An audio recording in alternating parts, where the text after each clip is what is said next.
Good evening, everyone. Welcome along to the Sports Corner Live. We are back once again for action in the Premier League of Darts. And, well, we've had 2 nights of action so far, and the debutants have dazzled. But there's one man sat at the very top of the Premier League who knows how to do the business. That, of course, is Michael van Gerwen. And look, we are still at the very early stages of this competition. There is a long, long way to go. But nobody, so far, has been able to get back-to-back victories on the board. You can tell it's going to be a close competition.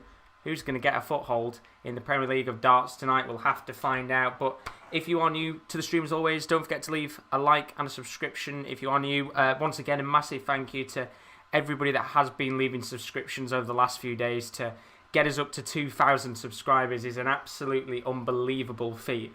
On all of your guys and girls' behalf, thank you very much indeed. As we are back, here we are, another night of action to come, and what a night we've got. Some brilliant games to go through, including an all-Scottish affair.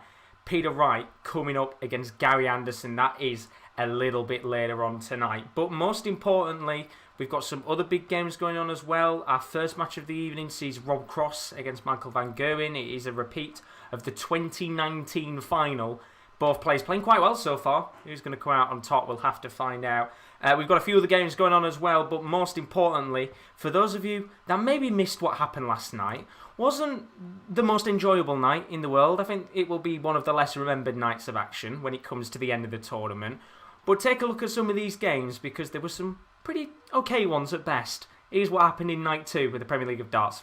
After a brilliant first night of action in the Premier League of Darts, I think everybody expected the second night to be of a similar vein, and we did get no draws this time, but it wasn't the most spectacular night in the world. Although saying that, the first game of the night saw Gary Anderson in a 7-5 win against Jose Souza, and we said the night before that Gary Anderson's checkouts were a real issue. However, Gary Anderson certainly improved in this game with a 50% checkout average, that's 7 out of 14 on his doubles, and a 99.75 average overall. It was a tricky game in terms of both players, very topsy-turvy match, but in the end the special one takes his first defeat of the tournament, and Gary Anderson starts the Premier League in fine style.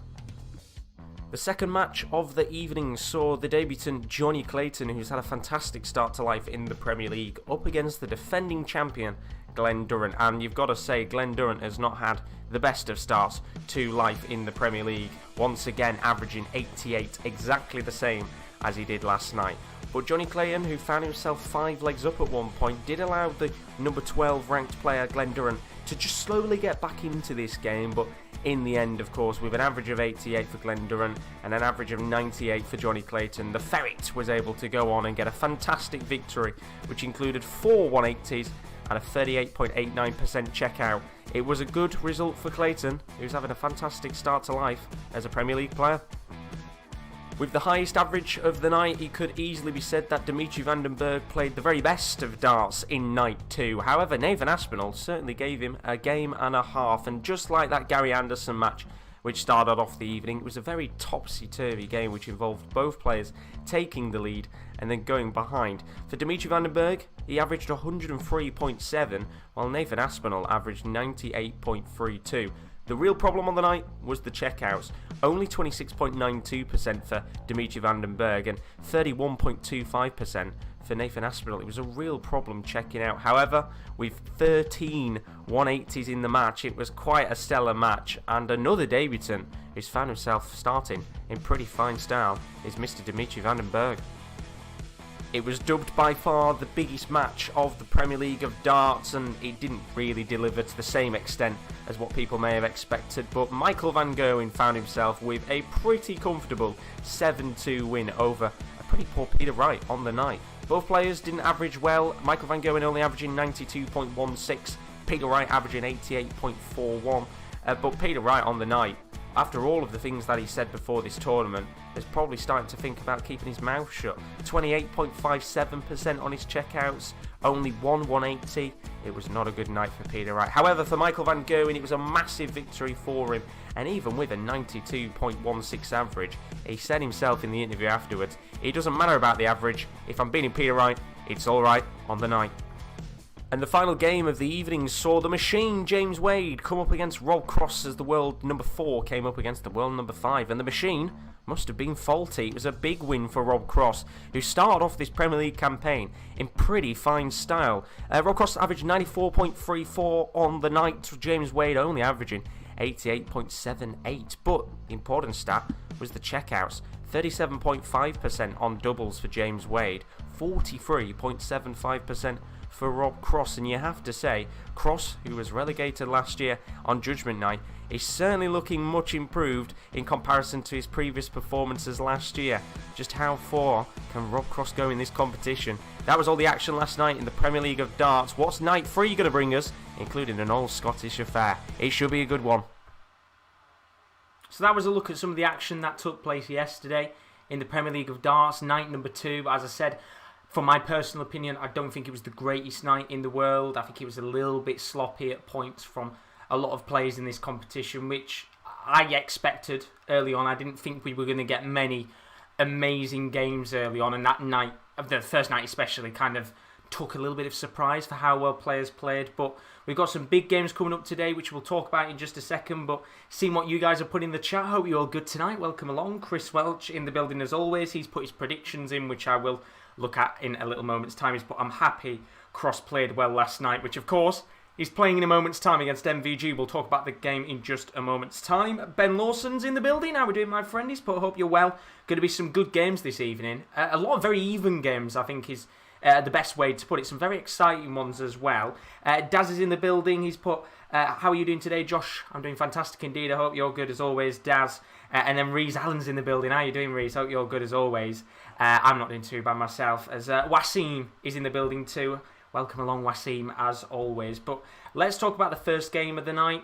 Rob Cross coming up against Michael van Gerwen. And most importantly, let's take a quick look at the table. I will keep bringing this up as the night continues on, because as it currently stands, both of these players with a draw and a victory on the board. Rob Cross playing really well last night against, it was James Wade, wasn't it? And even in his first game, I thought he played quite well. But coming up against Michael van Gerwen, a big result, of course, yesterday against Peter Wright, a 7-2 victory in which, you know, we were saying on the stream, personally, we think that Peter Wright might have to just play it down a little bit with some of the stuff he's been coming out with. But overall, I think Rob Cross will give Michael van Gerwen a very good test tonight.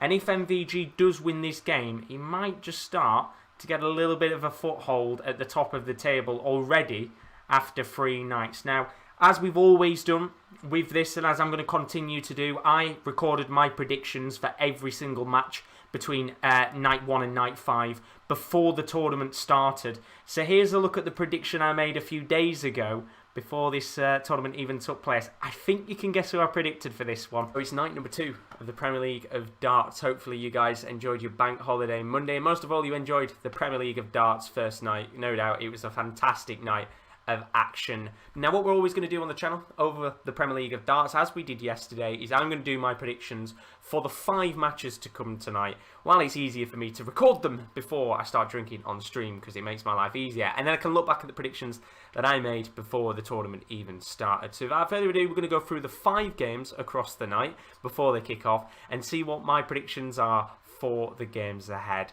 Do put your predictions in the chat as well. It'd be nice to see what you guys are predicting for the tournament ahead. And who knows, maybe we could have a few surprise results tonight. Let's go on to our first game though, which is going to be Gary Anderson up against Jose de Souza. As I said a moment ago, I just realised I've got the wrong video up. It's not even the right one. I'll come back to that a little bit later on, of course. I've got the wrong. I knew I was always going to make a mistake at some point. That's night number 2, not night 3. Now, the prediction I made on the original video is I believed, basically, I thought Michael van Gerwen was going to win this quite comfortably. I said beforehand I expected this to be a game which Rob Cross would probably get trounced in. Am I going to stick to that prediction? Yes, to a certain extent. I think he's a little bit tougher to predict this game after 2 nights, considering the fact that Michael van Gerwen has played very well, but Rob Cross has also played quite well himself. So apologies about that. Got the wrong prediction up there in the end. I was going to make a technical hitch at some point, but yeah, in my prediction, I would have gone for, I think I went Michael van Gerwen to win 7-3. It's a tough one. it's a very, very tough one. Because Rob Cross has started off really well, I don't think he's had a massive test yet. He's not dogs. I think Souza on the first night was always a nice game for him, coming up against a debutant on night one.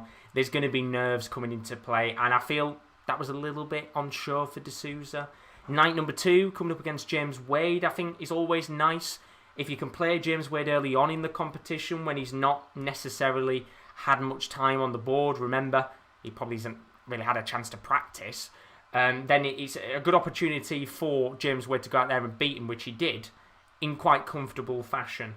I can't see him doing it against Michael van Gerwen today. I think Michael van Gerwen will win.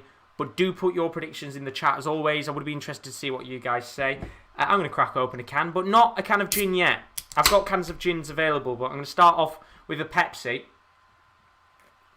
And then we'll get onto the alcohol a little bit later on as we get underway with the first fixture of the night. Just once again, for those of you jumping into the stream, maybe wondering, can I watch this live on this channel specifically? I have put it in the title, as I always do. This is a live darts watch-along, so we won't be able to, of course, show the action that is going on. If you're in the UK, you can watch this live on Sky Sports. It's on now on Sky Sports Action. And if you are abroad, then on pdc.tv, I think you can pay a couple of pounds, couple of euros, and you can get yourself a match pass, or you can get yourself a week pass, which will enable you to watch the rest of the Premier League of darts. But if not, then there are other sources. Twitch.tv. That's all I'm going to say for now. Not saying anything else.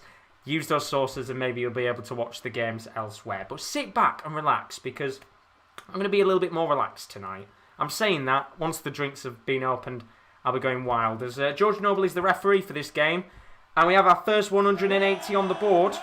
It goes to Rob Cross. As the Buchanan reports in the building, he's put Pepsi. That's not like you. Honestly, don't worry. Don't worry, the cans are here. We have the cans, they're in the building. It's just, I'm going to start with a non-alcoholic beverage tonight, just for now, because my mouth is dry, and I will get onto the gins a little bit later on, because my problem was, I drunk my gins a little bit too early yesterday, and when I got down to the last can, it was kind of like, I think we've got half an hour, about an hour left of the stream, so I'm tactically making sure I go through the cans nice and slow today, but Rob Cross here, first chance of the night. Double 16 to get the first leg on the board. Played quite well yesterday with his finishing, I have to admit. But he's only got one dart left here and he's going to have to go for double A.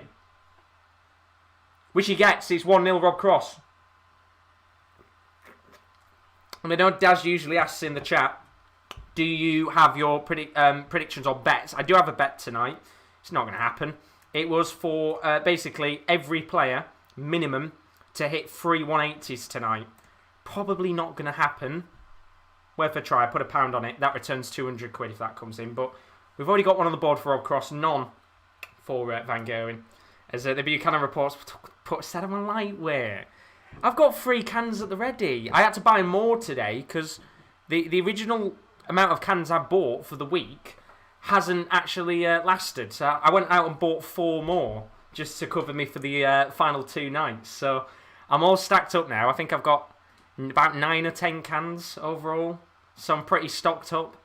And I'm going to have to stock up again when the next few nights of darting action comes. But I've also got a big bottle of gin as well. So, in fact, 1.5 bottles of gin. So I'm all stacked up in that side of stuff. But Van Gerwen already down to 161. Rob Cross back at 3-4-3. I think this is going to be a very tight game. I think Van Gerwen will win it. But it's so hard to tell. Now players are getting into a little bit of form. I think Rob Cross is doing okay so far. Seems like he has got a bit of a motive this year, which is understandable at this stage. But you would expect Michael van Gerwen to take yesterday's performance and make it 100 times better because a 92 average just wasn't good enough. Even in a win against Peter Wright, you know, if you're going to play to that extent, it's something you can't hold on to. And Michael van Gerwen, we know him for scoring all the time. As he checked out 61 to make it 1-1 in this game, you would expect basically Michael van Gerwen to always average around about the 100 mark. Zabbix is asking, is the stream laggy or is it my internet? I'm checking on my phone because I always have the stream up on my phone just in case. It's okay on my phone, so I'm hoping no internet problems, because we've had a few in the past, but usually it's not when I'm here, it's when I'm back home, so we should be all good. Do give me a heads up in the chat, though. But this could end 6-6, but I'm still going to stick with what I said before, 7-3 MVG. Although I'll probably be horribly wrong with that one, I'm not going to lie. But when we look at the averages so far, we're only 2 legs in, because apparently everyone's saying the stream is okay, which is very, very good indeed. Glad it's not my internet, because usually it's pretty immaculate when I'm down here, which is good. MVG averaging 109.75. Rob Cross only averaging 91, so MVG getting back to business once again, as you would expect, and he's on course here maybe for a 140, which he gets. So he's down to 90. Cross at 262. He's going to have 6 starts in hand here, MVG. Unless Cross can get a 180, which he's not going to get. As Daz says it's good. Thank you very much, guys. Very, very appreciative of the help in the chat. That's why I'm looking at extending my contract down here. So when we do all the Euro stuff, I've got good Wi-Fi, because when I'm back at home, it's terrible, as you know. When we did the World Championship, I think I did a few streams and it was fine. Some nights all good, and then other nights it was just not worth streaming. So I'm looking to extend my contract down here. So when we do get the Euros, we've got some good streams. There's a chance here for MVG to check out on tops, which he does check out, but on double 10 instead. And MVG takes the lead for the first time tonight. And it's another big roar from him. We saw a lot of reactions yesterday, especially when he played against Peter Wright. He's very noisy for the first few nights, MVG. As Rob Cross rolls the eyes. And I think it's certainly a good way for MVG to gear himself up. He's had to change his attitude a little bit. Now he's the world number 2. There's a bargain to be had to make himself the world number 1 again. He's got to work hard for the prize. And of course, this competition doesn't mean much. In fact, it means nothing to the order of merit. It doesn't change anything at all. But we have a 180 on the board here. And although Rob Cross is only averaging 90, that's his second maximum of the evening already, which is certainly good for my bet. MVG, though, averaging 107. He's already down to 110. And he's probably going to have 6 starts again here. Rob Cross just not really getting into the swing of things tonight. As Chris has put, Wright made MVG angry. And you can never make him angry, which is very, very true. As there's a chance for a 110 finish. And MVG takes it out on the double 18. And he is absolutely roaring the house down at Milton Keynes. It's something, you know, I think it is a part of his game when he does tend to shout and he bellows, but not as much as what he has done over the last few nights. He's really going for it, which is certainly nice to see. And, of course, Sky, as they always do after every leg, show the reaction of MVG. And, I mean, Stephen's saying, can we just accept that after last night MVG is back? I mean, we've got to see how the rest of the competition goes, but look, as I said before, I think for me, if you went over MVG's last 15, 20 games, he always averages over 100 and just never seems to be able to win. But tonight here, 109 average. This is classy, classy MVG. And all Rob Cross can do is watch on and just hope he can maybe get 1 or 2 legs on the board here. But then again, MVG only getting 84. Is allowed Rob Cross maybe a chance here to get a leg on the board? He's probably going to need a max here, Rob Cross, which he ain't going to get, but a 140 will do. But then Zavix has said that my stream on my phone is laggy a lot for me anyway. If you can, try and refresh YouTube, see if that works for you. So both plays down to 80 here. Rob Cross with a chance to make it 3-2 in this game. And look, I mean, MVG rocking and rolling in this game. And somehow Rob Cross might be only 1 leg behind. And he's got 2 darts here at double 10 to make it an even tighter game. A little low with the first dart, but a second chance, which he takes. And it's a really good dart there from Rob Cross. And fair play to him. Not averaging the highest numbers tonight. But what he is doing is he's just keeping himself close behind MVG. And we know that over the last 10 or 15 matches, maybe more, it is one of those where MVG might just have a little bit of doubt in his mind. And I don't think he will right now. Because Rob Cross has got to up his game if he wants to get back into this match. MVG can just continue rolling on in this game and he'll go on and win it regardless of what Rob Cross does. But Cross just needs to get his average up towards the 100 mark. Still a long way to go in this game though. Although looking at the first 5 legs, not one of them has been won by 15 darts and above. Which is quite impressive, I have to admit. Ree's asking how did the double streams go yesterday. They went very well, thank you. We have another double stream tonight. If you are a fan of the Champions League and you want to keep out with everything that goes on tonight, Bayern Munich PSG and also Porto Chelsea, we're covering that on the channel. Both the Kieran L and Kieran D, they'll be live in around about half an hour's time. So if you want to, pop out of this stream, check the scores of the Champions League and then jump back in, then we're going to have 2 streams available again tonight for you guys to watch all of that content. And we're going to keep doing that as the Premier League continues. There's a chance for a 1-8 finish for Van Gerwen. He gets 2 double 20s, but needed 2 treble 20s, but needed the double 4, and he just doesn't get it in the end, which is a real shame. So we'll be coming back though. Double 2 is all that MVG needs for a 4-2 lead. Now double 1, which he gets with his second dart, and once again the 2-leg gap opens up on Rob Cross and MVG. And the world number 2 finds himself in a very good position here. He's only 2 legs away from a point. 3 legs minimum from a guaranteed 2 points as Rob Cross smacks in his third 180 of the night. With the third of the game. We haven't had one yet from MVG, which is quite strange, considering that usually when he's averaging over the 100 mark, he smacks a fair few in. But Rob Cross here, now 5 darts at the treble 20, but no 9-darter chance, unfortunately, as he hits the treble 19. Stephen say, come on mate, where's the gin and juice? It's here, I have it. The reason why I've not started on it yet is purely because last night, I had my 3 cans, as I have got here. Last night, I had about an hour of the stream left, and I was down to my last can.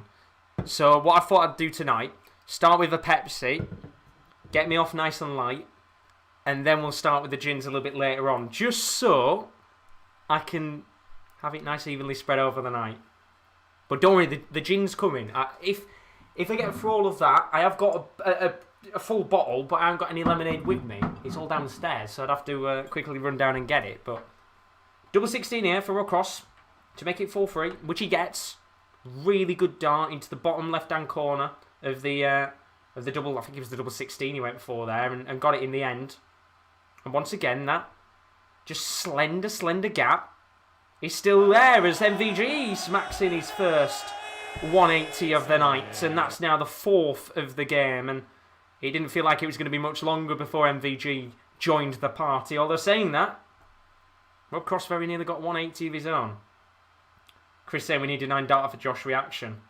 Well, I thought for a second maybe MVG might be the man to give us a chance, but after a 180, he only gets a 60. Not the best starts at all there. Although saying that, he's down to 261 after 6 starts. Stephen's saying I'm predicting that Durant will not win a game in this Premier League. It's a big one tonight, I think, for Durant. Coming up against one of the debutants. It's probably going to be a very hard game again, because as much as Vandenberg is a debutant, he's bloody good to watch. And ultimately, I think there'll be a lot of people expecting Durant to not win any games. The you kind of saying, you sound like you're apologising for not being a true alcoholic. I know, it's bad of me. I should be drinking every night. No. Don't worry, we'll be on the gin soon. I said I wouldn't be able to drink every night because I was running out of alcohol, but we're stocked up now. We're stocked up, not to worry for the last few nights. As Rob Cross here is going to have to take out the 167, or else Van Gerwen's going to have 3 darts at double 12 to take a 5-3 lead, which he's going to have a chance to take out. as Rob Cross only gets 57. So double 12 needed. First dart at 12. Second dart is the double 6. It's now 5-3 in this game, and Van Gerwen finds himself one leg away from a guaranteed point. If you are new to the Premier League and maybe you haven't watched it before, if you get 6 legs on the board, you will get minimum 1 point. If you get 7 legs on the board, you get 2 points for the victory. It's not like football, unfortunately. You don't get 3 points, you get 2 as MVG smacks in his second 180 of the night. Now he's coming out to play with the 180s, as we have 5 in the match, and I just need 1 more from MVG, and that's 3 apiece in this game, which is a good start indeed. As Dad says at 8 o'clock he's going to have a drink. I'll join you at 8. This will be gone soon. No 9 darter though. Again. And you could hear the reaction there of MVG, just trying to rally himself up to get that important 6th leg to his name on the board.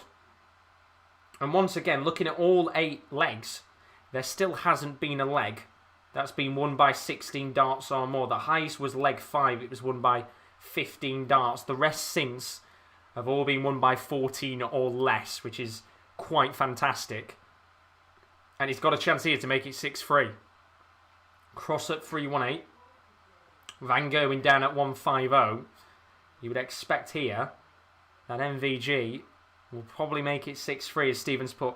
He's feeling in a mean mood. He doesn't want to give anything away, and this is the MVG we expect. And I feel like maybe it is a case of MVG coming back, especially after last season's Premier League action. He's got a chance here to check out the 150. Treble 20, treble 18, double 18, which he very nearly got, but he's going to have to come back for it, and he will have a chance at that double, I think it's 18. We've Rob Cross back at 178. And I think you have to give a little bit of credit to Rob Cross. He's tried his very best here to keep close with MVG, but now he's looking like he's about to run away with it. With 2 darts at double 9. 1 dart, which he gets. And his last dart, and that's a massive roar from MVG again. There's a sense of ruthlessness tonight from MVG. And he's now 1 leg away from getting a victory on the board. And he might even crack in a 180, which he does, and that's now 3 apiece in the match. And that's 6 180s on the board in this game. And you feel maybe there could be a chance for MVG to try and maybe get a 9-darter opportunity. He smacks in 4. He smacks in 5. He smacks in 6 180s. Here we go. This is the chance for a 9-darter to start off the night.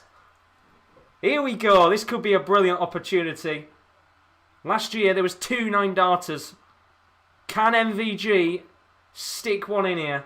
Treble 20 needed, which he doesn't get, and well, I mean, he's just said, just my luck, isn't it? Nowhere near a chance at a 9-darter in the end, and that was poor from MVG. What was that? Even he'll be disappointed with that, but he's down to 100 here. And I'm pretty sure that Michael van Gerwen is about to win this game with treble 20, double 20. Treble 20 he's got. 1 dart at double 10. And 1 dart is all MVG needs, because that is a 7-3 victory in a quality match for Michael van Gerwen. And we said yesterday when he played Peter Wright that it was a good result for him, but he had to get that average right back up, and my word, did he do that tonight. 3 180s apiece in this game, and Rob Cross, he tried everything to stay close with Michael van Gerwen in this match, but in the end, MVG is looking ruthless. Who's going to stop him as he goes to the top of the table and will stay there with 5 points on the board? And I mean, a brilliant, brilliant match overall if you're an MVG fan. As for Rob Cross, well, it was always going to be tough to beat Michael van Gerwen when he's averaging well over 100. We will talk through all of the stats of that game in a minute, but with an 107 average, Michael van Gerwen, who's going to stop him? We're going to take a quick break for a moment. Literally, it's going to be about a minute. As we said tonight, we have got multi-stream option available again. Basically, what that means is we've got 2 streams going on tonight. One for the darts, which is with me, and we've also got one other stream starting in about 20 minutes time. That is for the Champions League. Bayern Munich taking on Paris Saint-Germain, as well as FC Porto Chelsea. But for those of you that are maybe new and you have enjoyed the stream, don't forget to leave a like and a subscription on the channel. It would be greatly, greatly appreciated indeed. And just here's a quick look at some of the content to come up over this week and this weekend. There's a lot of good football and darts content. Look at this. Coming up on the Sports Corner over the next few days, we've got lots of content to come, including sporting action with the darts and the football. For the first time, you can join us for multi-stream watch-alongs. This is basically where you're able to watch 2 streams at the same time on our channel, which will be covering the Premier League of darts as well as the Champions and the Europa League football to come over the next few days. First of all, we've got the Premier League of darts, which you're with me, of course, right now for that. Then we have the Champions League, Bayern Munich taking on Paris Saint-Germain, as well as Porto Chelsea. That is available from 7:50, so it might even be live while you're watching now.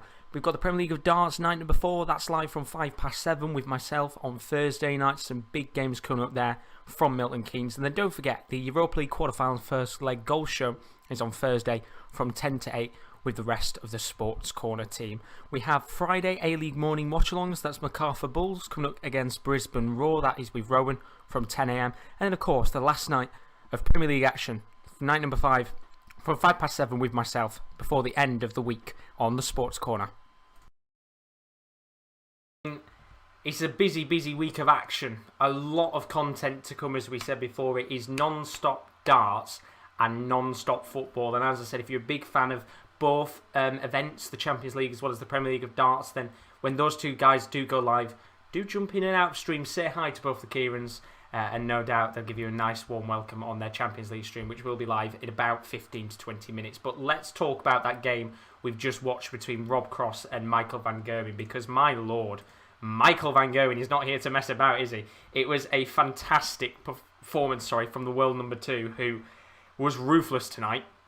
And it was the important thing for me was that after that game against Peter Wright, he came out in his interview yesterday and he said, look, I beat Peter Wright quite convincingly. And even though I did it with a 92 average, there's always stuff to improve. And look, at the end of the day, he's done exactly that, improving on what he had yesterday with that low average, with 107.58. It was a ruthless, ruthless performance in which Rob Cross, you wouldn't even think it, he averaged 97.87, which on other days would probably be a good enough average to be up there with the rest of the pack and at least be able to compete against someone. But when you've got Michael averaging 107, you're just never going to be able to take him on. And, when you look at the rest of the stats tonight, there were 7 180s in the game, 4 for Michael van Gerwen, including that very minuscule chance at a 9-darter, which he unfortunately flopped at the end with, and 3 180s for Rob Cross.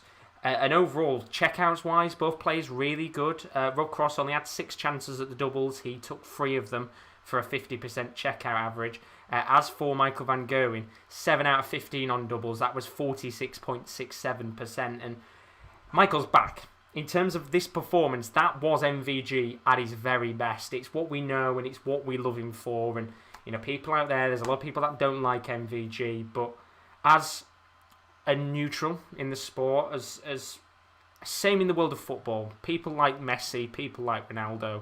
There's people who hate Messi and Ronaldo. MVG is of that level. He's the equivalent of a Messi or Ronaldo within the darting world. You just have to sometimes sit back and appreciate what MVG brings to this game. And, I have come up in this world watching MVG. I got to watch Van Barneveld and Phil Taylor as they were getting older. But MVG now is the present and the future of darts. He is the one person I think a lot of people look up to, a lot of the young generation will look up to. And these are the nights where you just have to appreciate how good he is as a player. Because, that was ruthless. And whoever comes up against him over the next few nights before we go into that 10-day break is going to have to be worried. And, let's move away from MVG a second. And we have to say about Rob Cross that I think I said 7-3 or 7-5, one of the two. Credit to Rob Cross as well. He won't get much credit for that performance tonight. 97.87 is a fairly decent average. But I think Rob Cross can look at that game and say, look, when you're playing MVG in a match of that standard and with the stats being so high, sometimes you just have to put your hands up and say, I'm playing against one of the greatest players that has ever existed in this sport.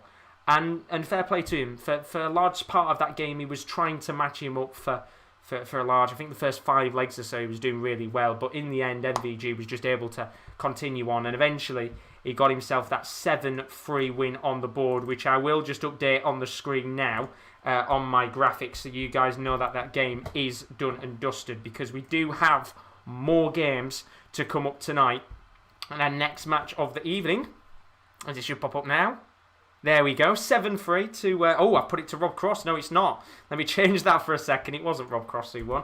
It was Michael van Gerwen. But our next game is going to be a very, very interesting one indeed. Glen Durrant, who finds himself without a victory so far in this competition, has got to come up against Dimitri Van Der Berg, who has had quite a pretty good start to life as a Premier League player, getting a big victory yesterday against Nathan Aspinall, and he was the only player yesterday that averaged over 100, which is quite surprising. But already tonight, Michael van Gerwen getting 100 on the score sheet with the averages.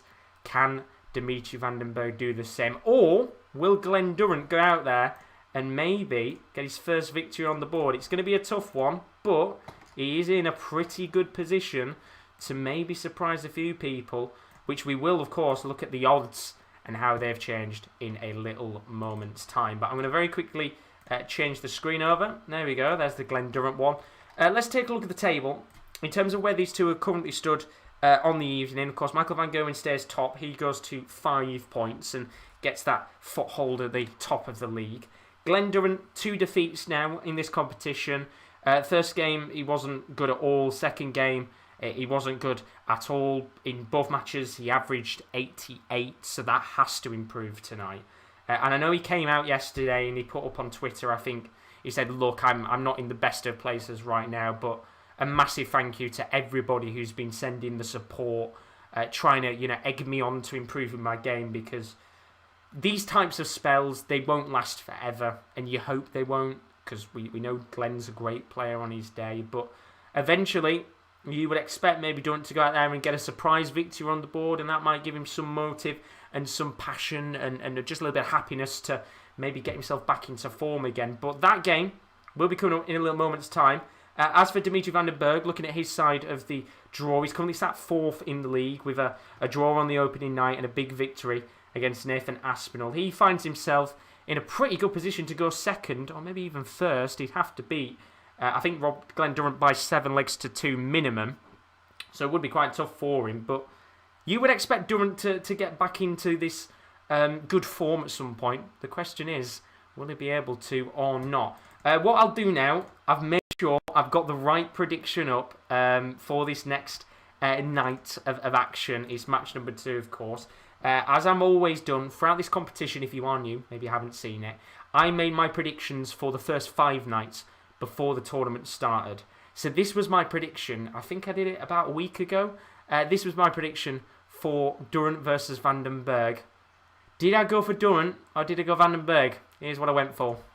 Game number 2 now of the night. Glen Durrant up against Dimitri Van Der Berg. When I kind of look across today's games for night number 3, I think every single game is very, very exciting because I look at it from a personal perspective, and I don't think there's many games on there where I'd expect drubbings. Maybe by the end of the night we're sat here with 3 or 4 of the games ending 7-3, 7-4, but I think for this game between Glen Durrant and Dimitri Van Der Berg, it's going to be a tight one. And I've actually gone for Glen Durrant to win this 7-5.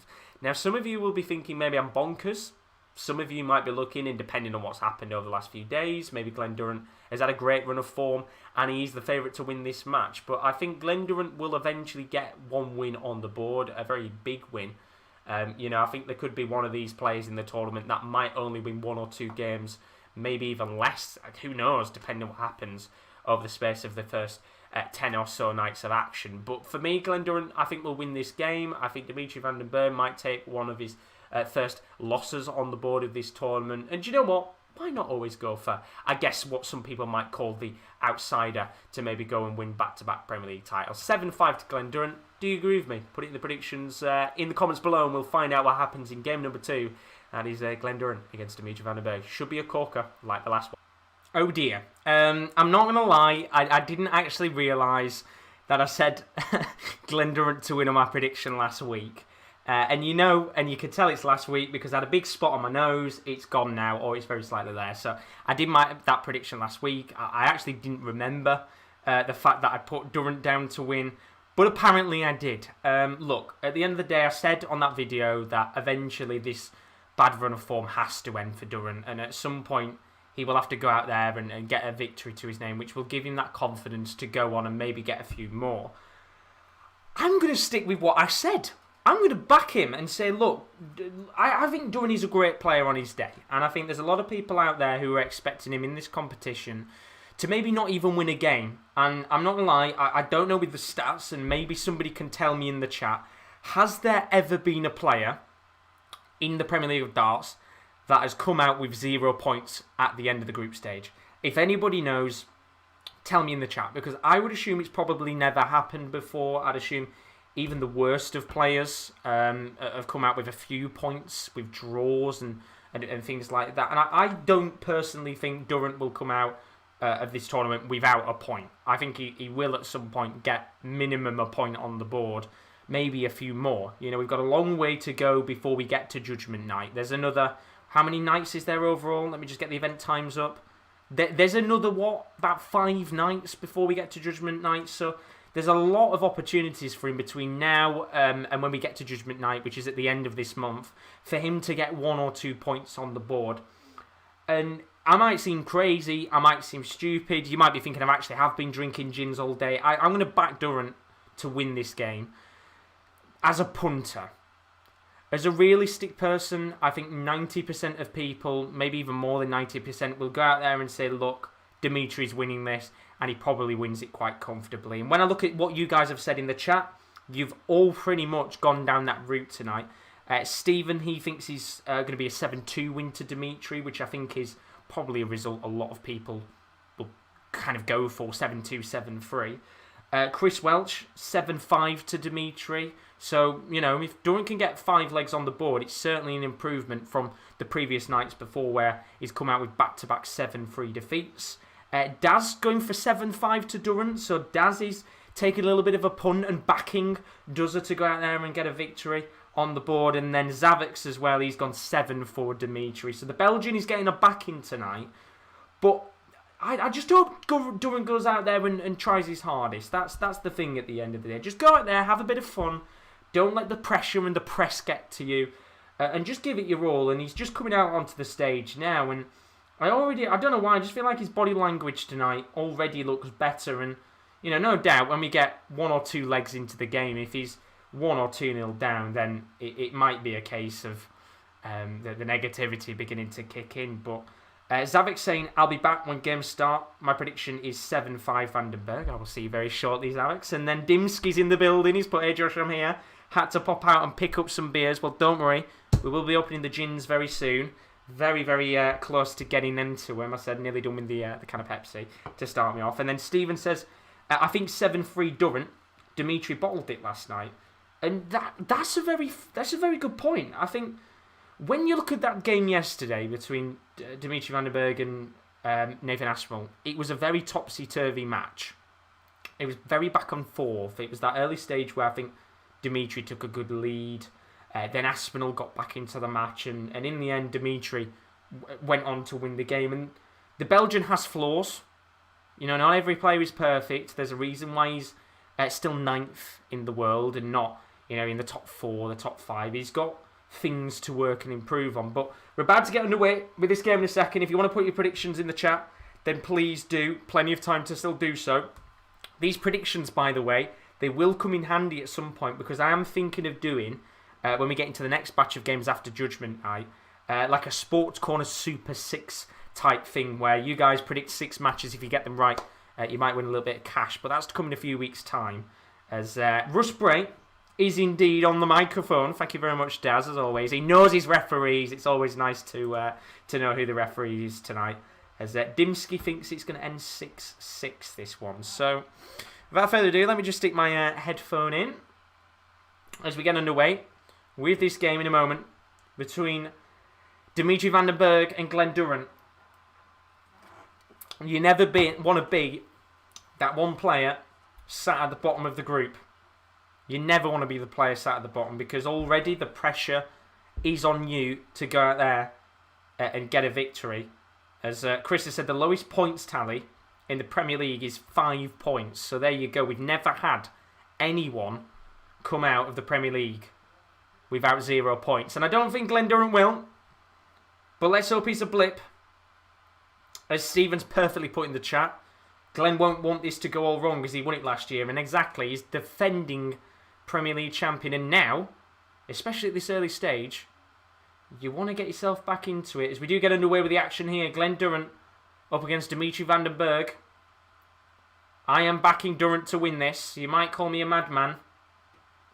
But if he can just make sure his average is above 88, which is what he was averaging in the first 2 games, then if he gets it up, he might be able to give Dimmy a good game. But you are relying on the fact that the Belgian doesn't smack in 180s like he does with his first 3 darts of the night. And already, he might have a little bit of a foothold in this first leg. Maybe Dimmy Vandenberg could do what Michael van Gerwen couldn't and get himself a 9 darter chance on the board. As Durant gets 96 here with the first 6 darts, he's down to 265. So Dimmy Van Der Berg, have they played each other often? I can't remember the last time Glen Durrant and Dimmy Van Der Berg actually played against each other.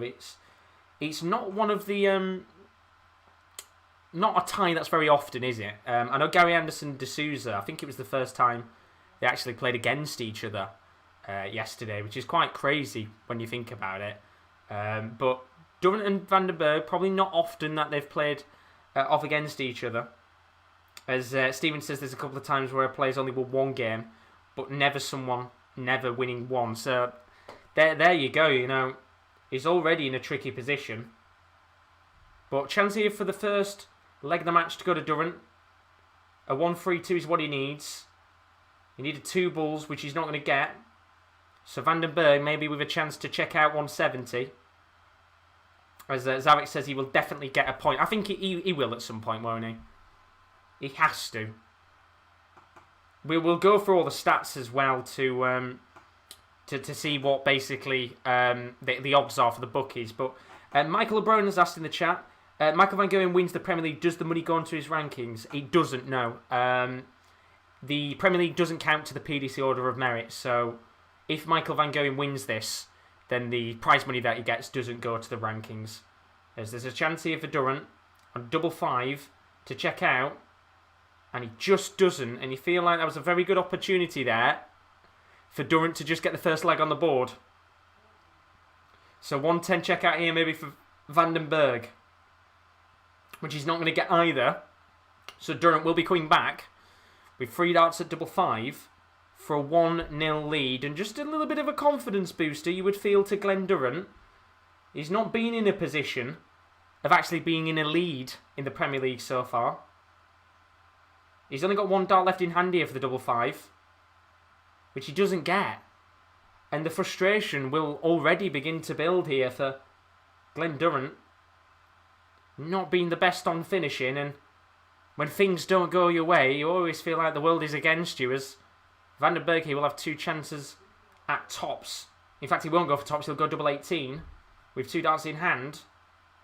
And he doesn't get it. Bit of reprieve for Glen Durrant.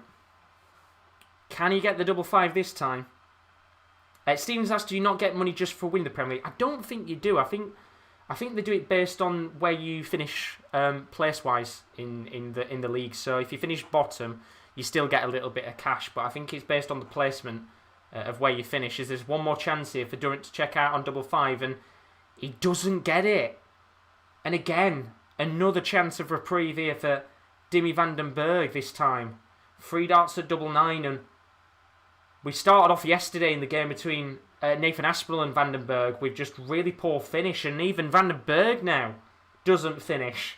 So another chance now for Glen Durrant to check out the 5. He's going to have 2 darts at 2. He's going to go 3-1-1. He's got 1 dart left at 1-1 here. Really needs to get it.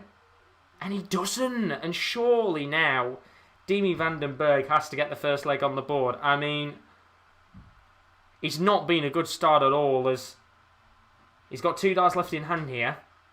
And he finally gets it. And there we go.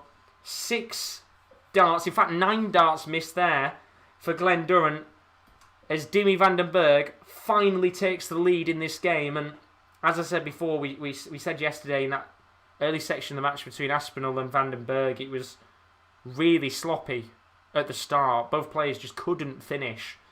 And it's gone the same way here.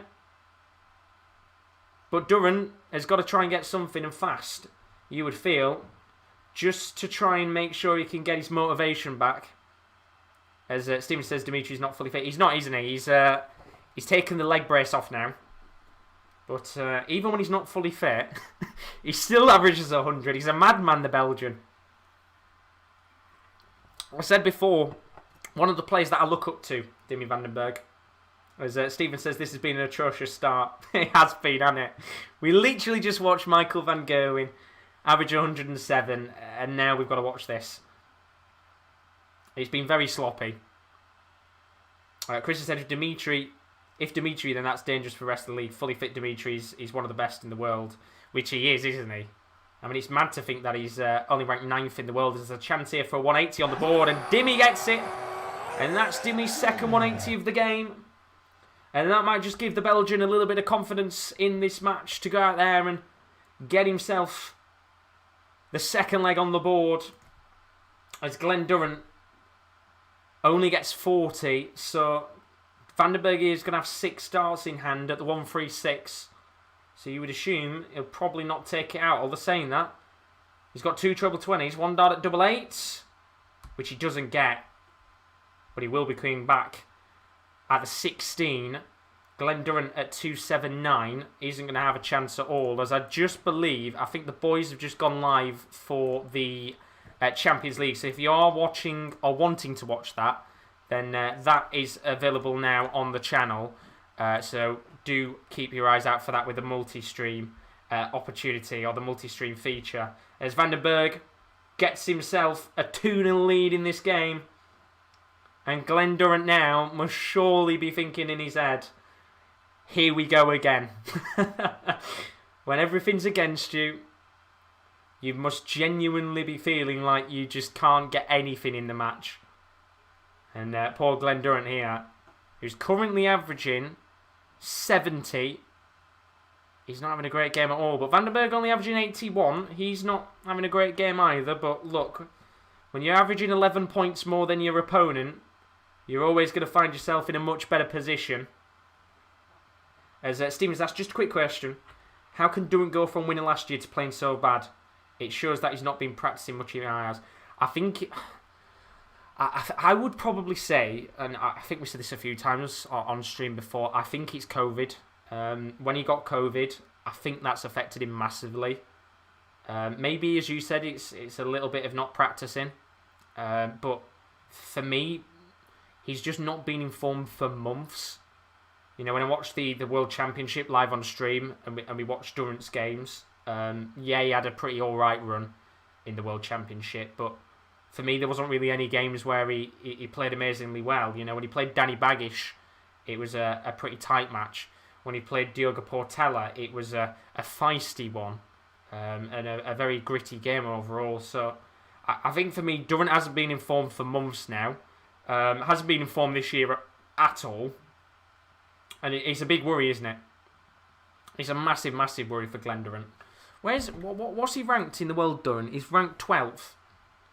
You just feel like he's going to start dwindling down over time with his form and his ranking. You know, remember that the Premier League money that he got doesn't actually affect his ranking as a player in the PDC. So a lot of the prize money that he's got, I'd assume he'd probably have a little bit to defend this year, I'm guessing. But as Zavix has said, look, every player has bad times and has bad form, but you've just got to feel like right now Glen Durrant is in really long form bad form, if you get what I mean. It's very long term, is probably the best way to put it. But chance here for Vandenberg to take a 3-0 lead. He's got a chance to check out the 1-6-4, which he's not going to get. So Durant will be coming back with a chance at double 6 and 3 darts in hand, and he really needs to take this out to keep himself in close contact with Vandenberg. First dart is a good marker. Second dart, here's the 6. So he's going to have 1 dart at the double 3, and every chance just doesn't seem to be going his way as he hits the 3. And again, it's just not Glen Durrant's week, is it? In fact, it's just not Glen Durrant's year, if we're being honest. Benson looked okay in Worlds, but not consistent. He's one of the best in form. Yeah, I mean, that's the thing. The Premier League, I thought, was going to actually allow him to continue and really improve as a player. But Vandenberg there, 82 check out on the ball. He's now 3-0 up on Glen Durrant. And well, we spoke about Glen Durrant maybe getting a whitewash against the Ferret. He's had 15 opportunities at the doubles. 0% right now for Glen Durrant. Only 33% for Vandenberg. But look, when your opponent is in this bad form, you can play probably a 75 average right now against Durant and beat him just because he can't check out. And you could, if you're watching along with us, you'll have seen then he just chucked his towel onto the table. It's not good at all. You don't want to see players play bad, but chance here for Dimitri Van Der Berg to get 180 on the board, which he does. And that's another one on the night for Dimi now. That's 4 in the game. Sorry, 3 in the match. And that's 3 for Vandenberg. Maybe a chance here for Durant to get one of his own. He gets a 140. Chance with the third dart. Yes, he does! There we go. There's a bit of a positive movement for Glen Durrant as he gets a 180. And that's his first of the night. And that might just give him some belief in this game that he can get a few more 180s on the board. As Stephen says, my 7-2 prediction's looking generous. I predicted he was going to win at before the tournament started. So my prediction's going well, isn't it? Michael's asked, Michel, sorry for pronouncing it wrong, my friend. He's asked, when will Michael van Gerwen be the world number 1 again? Basically, when he gets enough prize money to overtake Gogh in price, which he's not going to be for quite a while, isn't it? Maybe he might be able to get a lot in the Super Series. There's a chance for a 1-2-9 checkout on the ball. And it's another checkout from Vandenberg on the ball this time. And it's 4-0 to the Belgian. And look, even Vandenberg will say it's not his best game in terms of how he's played. But his average is now up to 91. Durant on for a 180, which he doesn't. But a 1-2-3 will do. And Glen Durrant here is 3 legs away from a whitewash. As I said before, I don't think we've had a whitewash in this competition for quite some time. The last whitewash we had in a TV tournament, probably one that we watched, was Chizzy against MVG. That was the last one I saw. That was a complete whitewash, I'm pretty sure. That was the biggest one. Don't think anybody expected that on the night, but Glen Durrant here might have a chance to make it 4-1 in this game. It was Johnny Clayton yesterday who picked up, I think, 4 or 5 legs on the bounce against Glen Durrant, and then he got himself back into the game a little bit, didn't he? He got 2 or 3 legs on the board, and for a second you were thinking, could he? Could he? And it was just a little bit too late for Durant. But even now, it's looking pretty tough for Glen Durrant to get anything in this game. As Chris has put, what do we think is wrong with Durant since he's won the Premier League? He's been in awful form. Well, I said before, didn't I? I'm pretty sure he came out in one of his comments, and I know it was probably a joke, but I wonder if it was a little bit of seriousness. When he came out and he said, if I was to win the World Championship, I would retire. I don't know whether he was just joking about that, or whether in the back of his mind he was actually maybe thinking about it a little bit. As you can see, the frustration now. I don't really just punch the wall for a second, as he's down to 97 here. He's only going to have 3 darts, as Vandenberg can put some pressure on him, and does. 139 and leave him at 40, and I mean, so nearly punched the board in there, Durant. He's got a chance to check out the 97, though. In fact, he won't. And a chance here for Vandenberg to make it 5-0. And if he checks out on tops here, I think Durant's going to lose the plot. Oh no. And he has as well. I don't know why. I feel like Glen Durrant's going to flip the table in a second. He's absolutely seething. I mean, you just feel like at some point that dartboard is coming off the board and being thrown at Vandenberg's head. It's not nice, is it? As Chris point, he was rubbing his head before he just punched the wall. He's bloody lucky that he did, or else Rusbury would have had to have said something to him. But 5-0 now. Vandenberg one leg away from guaranteeing himself a point, as apparently it's 1-0 to Paris Saint-Germain already. I swear that game only kicked off 5 minutes ago. Bloody hell, what a start. But now, Vandenberg averaging 96.78. Glen Durrant averaging 83. It's even worse than what he was averaging yesterday against Johnny Clayton. Judy saying I feel bad for Dimitri, which is, I think somebody said yesterday in the stream, it's always hard playing against somebody who is not in good form, because I think sometimes you can sit there and I think it's easy to get into a state of mind where, like I think Clayton did a little bit last night, where you're always watching Durant thinking, when is he going to turn up? When is he going to turn up? And it kind of puts you off your own game. We saw that with Clayton yesterday when Durant got 2 or 3 legs back on the board. It allowed him a bit of a chance, Durant. And I guess in a game like this with Vandenberg, he'll just be thinking in his head, look, if I can get the next 2 legs on the board and get out of here, then that's better. But you have to feel for Durant. It's not nice to watch. And I think at the end of the day, even Durant right now probably thinking, just get the 2 legs done, Vandenberg, and get me off stage, because ultimately, in this match, it's just not his night, is it? As Stephen says, Durant loses 7-0, he will be broken. He will. You don't want to be whitewashed. And it looks like it's about to be 6-0 here. Durant all the way back at 3-2-4. Vandenberg at 72. And everything is just not going Glen Durrant's way tonight. Treble 20 double 6 needed here for a 6-0 lead. Can he go out with a whitewash? Gets treble 16. Means 2 darts at double 12. Now 1 at double 6. And he doesn't get it. But he will be coming back. As Glen Durrant is at 2-5-5. But apparently it's 1-0 to PSG. What a start in that match. I don't think many people have expected PSG to have got a nice early goal in that game, but should make for a good game overall. As Vandenberg now with a chance here to make it 6-0. 3 darts at double 6. First dart is really far away from the 6. Second is a pretty decent marker. And the third dart is fantastic from Vandenberg. It's 6-0, and surely we're probably on here for one of the worst and most embarrassing defeats in the Premier League. Welcome to the stream, Chloe, as well. How are you doing? Good to see you. Long time no see. Hope you're good. But, I mean, have we ever had... I'd assume we've had some games end 7-0 in the past, but when was the last time that somebody lost 7-0 in the Premier League? Because this will break Durant, I think, a little bit. And he will be thinking, just get me off the stage now and let me move on. But Vandenberg doing everything that he needs to get a very, very easy 2 points on the board. And that will actually put Vandenberg to the top of the table, won't it? I think. I'm pretty sure.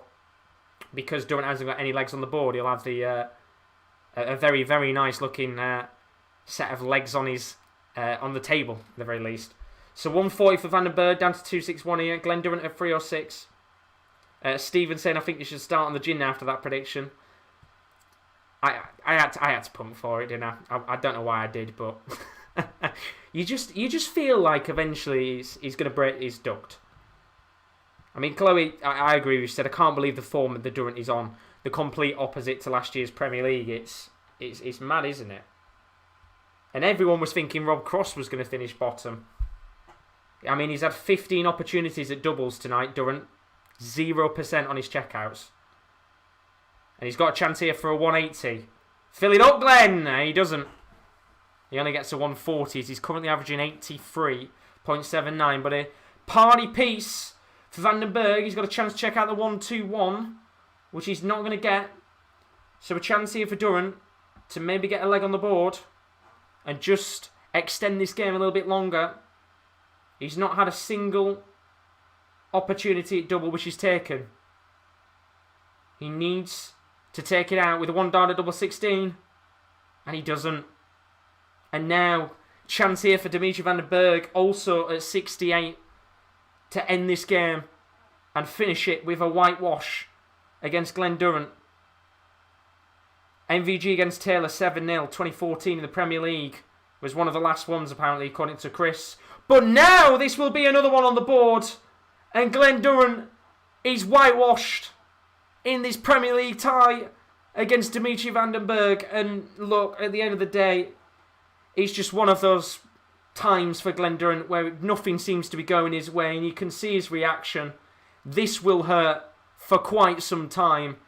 And we're now 3 games into the Premier League, and the defending champion has 0 points on the board, and you have to feel for Glen Durrant, who just can't seem to get anything going right now. But Dimitri Van Der Berg, he went out there to do a job, and he did it in fine fashion. A 7-0 win in what has to be one of the most awful results and depressing results in the Premier League for any player.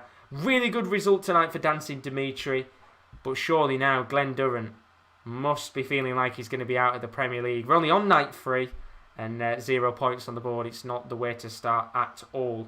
We've got more games coming up tonight. Don't forget, what a match coming up, that one there. An All-Scottish affair coming up in a few moments. Peter Wright against Gary Anderson. Peter Wright, of course, didn't do great last night. He's got to bounce back from that 7-2 defeat to Michael van Gerwen.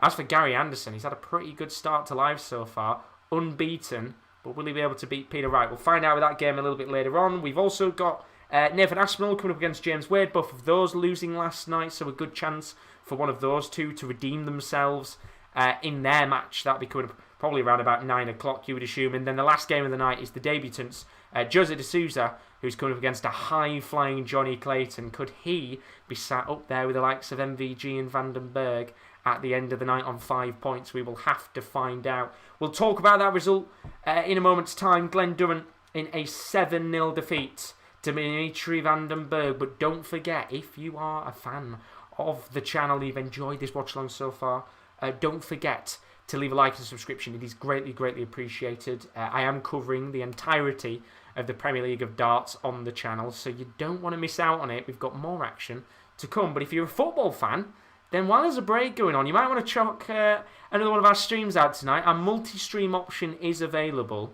So we have another stream going on tonight right now. The Champions League is going on. As it stands, Bayern Munich are losing 1-0 to Paris Saint-Germain. But here's a look at some of the content going on tonight and over the next week on the Sports Corner. There's a lot of good things to come. Coming up on the Sports Corner over the next few days, we've got lots of content to come, including sporting action with the darts and the football. For the first time, you can join us for multi-stream watch-alongs. This is basically where you're able to watch 2 streams at the same time on our channel, which will be covering the Premier League of Darts as well as the Champions and the Europa League football to come over the next few days. First of all, we've got the Premier League of Darts, which you're with me, of course, right now for that. Then we have the Champions League, Bayern Munich taking on Paris Saint-Germain, as well as Porto Chelsea. That is available from 7:50, so it might even be live while you're watching now. We've got the Premier League of Darts, night number 4. That's live from 7:05 with myself on Thursday night. Some big games coming up there from Milton Keynes. And then don't forget, the Europa League quarterfinals first leg goal show is on Thursday from 10 to 8 with the rest of the Sports Corner team.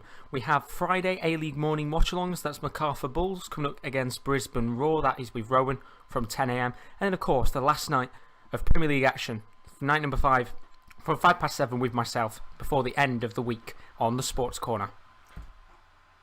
So as I said, that's some of the content to come up tonight. We've got lots of action across the board. As it currently stands, Porto still 0-0 against Chelsea. If you're wondering with the Champions League, highly recommended to join the boys. Just say a quick hello to Kieran and Kieran tonight, because they're putting on a very, very good show indeed. But Chloe asked in the chat, was the Cross and MVG game good? I missed that. If you're MVG, bloody hell, it was a great match. 107 average for MVG in that game.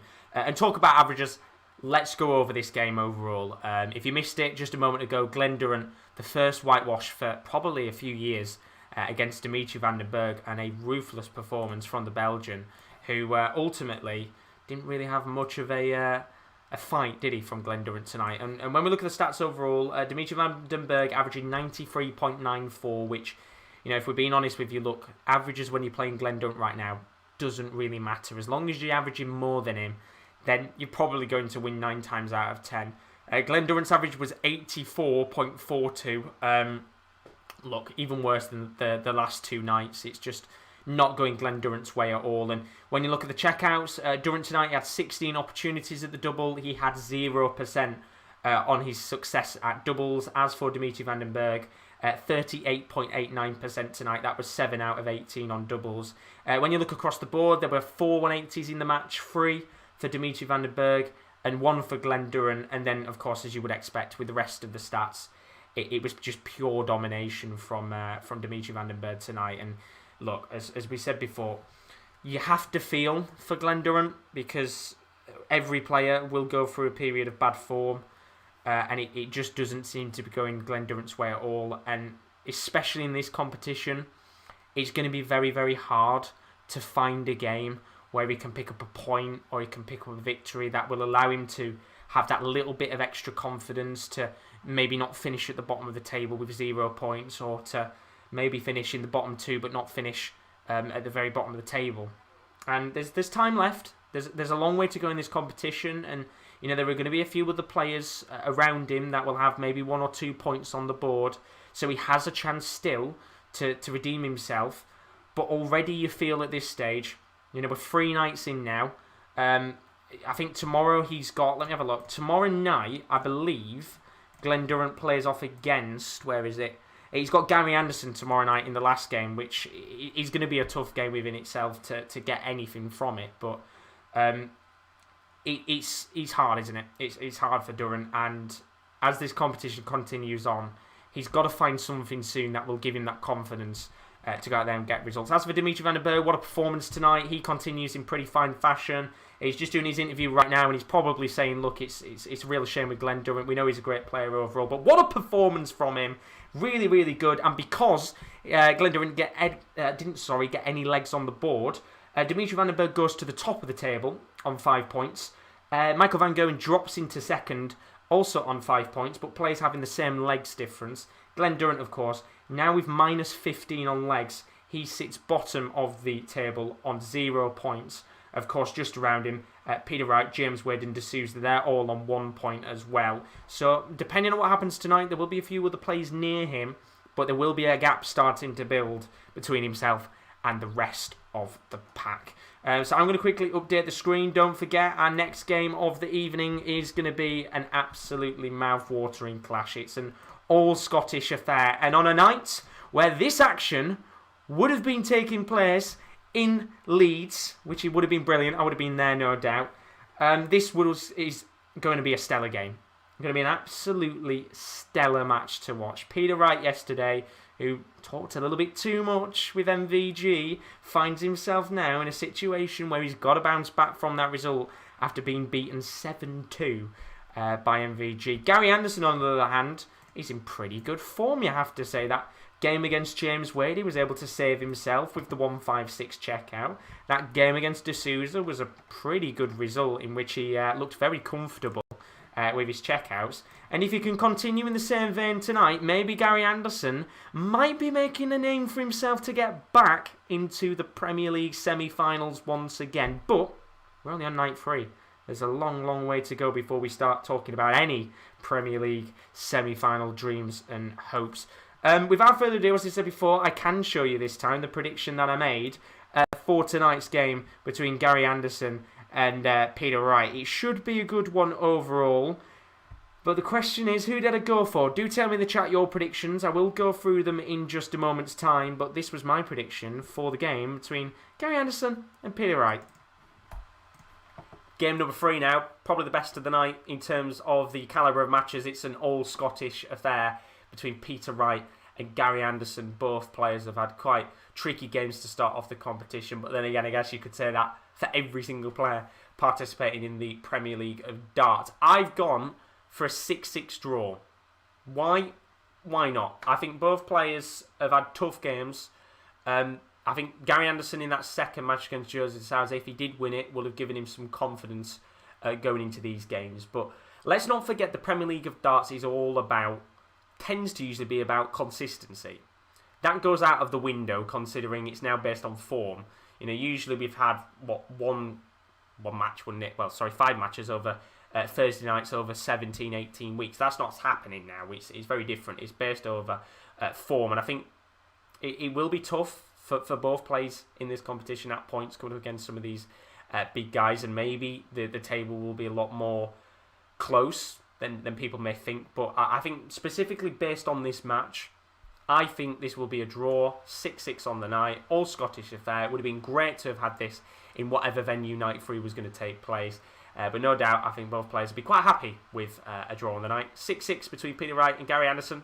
Are you sticking with a draw, or are you backing Team Wright or Team Anderson? Put it in the comments below and we'll find out what happens in game number 3 of the night on night number 3. So that's the prediction I made before the tournament started. I'm always going to say that, so you don't think I made those predictions today. I made that prediction last week.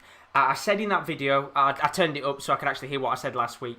It's a point I'm going to make again here, is that usually the Premier League of Darts is all about consistency. You know, it's when it's a normal year and it's every Thursday night and we sit here and we watch the games, consistency is the most key thing.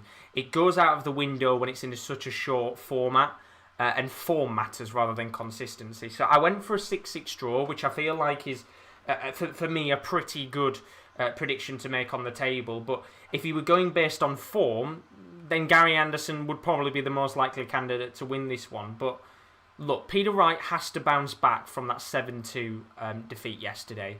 He did all that talking, you know, before the tournament had started, saying, I'm here to win it, and everything about MVG, and it backfired. And ultimately last night, he played rubbish. And even MVG came out in his interview after the match, and he said, look, Peter Wright played crap.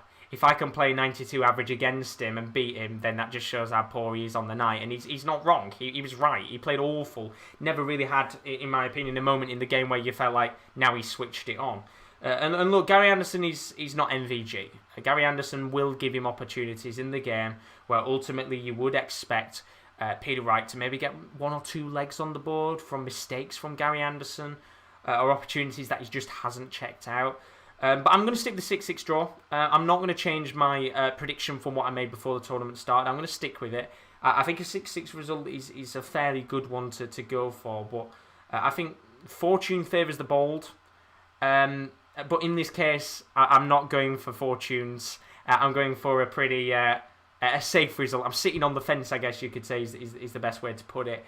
But no doubt, when I'm looking at the chat and seeing what you guys have put, it's a very mixed bag. In terms of your guys' predictions. Stephen, he's backing up with me, and he thinks it's going to be a 6-6 draw tonight between these two, which I think is a very viable result. Stephen Pope says tonight he's got the highest checkout of the match in this game. Very best of luck. I'm guessing that's on a bet. You'll have to tell me how much you win if that comes through. Chris saying 7-4, right, which would certainly be a good way to bounce back from his unfortunate result. I'm saying unfortunate. It was just a terrible result yesterday against MVG. Zavik saying he's got a 1-7-1 there. Chloe's saying I think Anderson will win 7-4 if you go on form, which is what we said before. But you never know. Let's just hope that it's a great match with loads of 180s, which I hope it is, because look, that game yesterday between MVG and Wright was not enjoyable. It was enjoyable if you're MVG because you didn't have to play well and you beat Wright. But for the neutral, it was just one of those games where it was like, you're not going to remember it, are you? It'll be a game that's forgot about, and no doubt there'll be another fixture tonight or tomorrow, let's say, that will override everything that's gone on in these last few days. But Chloe's saying, I like Peter Wright, but after last night, I found it harder to make a prediction. And it's a weird one, because you feel like he has to bounce back, and you would expect him in a game of this quality to go out there, average 100, have a really good high checkout success. But you just don't know with Peter Wright. It's a really strange one. And one thing, I think it was something that me and Daz noticed, is I think he changed his darts twice yesterday. He started off with his some of his older darts, and then changed the darts up again to the ones that he used against Clayton. I think it was a lot of tinkering, which is what Peter Wright does all the time, isn't it, really? But I guess that's the worry. Does he want to tinker tonight, or will he stick with what he's got? The genie's now open. We've cracked it open. And we'll be drinking those for the rest of the night now, as both players will be coming out onto the oche. Still, you've got time to make your predictions in the chat. Once again, let's take a quick look at the table. Peter Wright, as it stands, would be sat in 9th place in the bottom 2. I mean, if he was in the bottom 2 on Judgment Night, that'd be quite surprising, wouldn't it? Of course, early on in this competition, there's a long way to go. 1 draw, 1 loss with a -5 leg average, which is a little bit worrying for Peter Wright. You can see already there's a lot of really positive averages on the boards in terms of legs, especially Van Gerwen and Dimitri Van Der Berg. I think both now getting themselves towards double figures on leg average as Gary Anderson comes out with a big smile on his face, and that's what you love to see, a happy Gary Anderson. And as for Anderson, you can see he's sat in 5th right now on 3 points. 1 win, 1 draw. Very good result last night against Jose de Souza. And if he can get himself 5 points on the board, then, well, it'll be quite a good start for Mr. Gary Anderson, isn't it? Especially with how he came into this competition on a little bit of bad form. Talk about form. I haven't actually looked at the odds to win. This was set up before tonight's action started.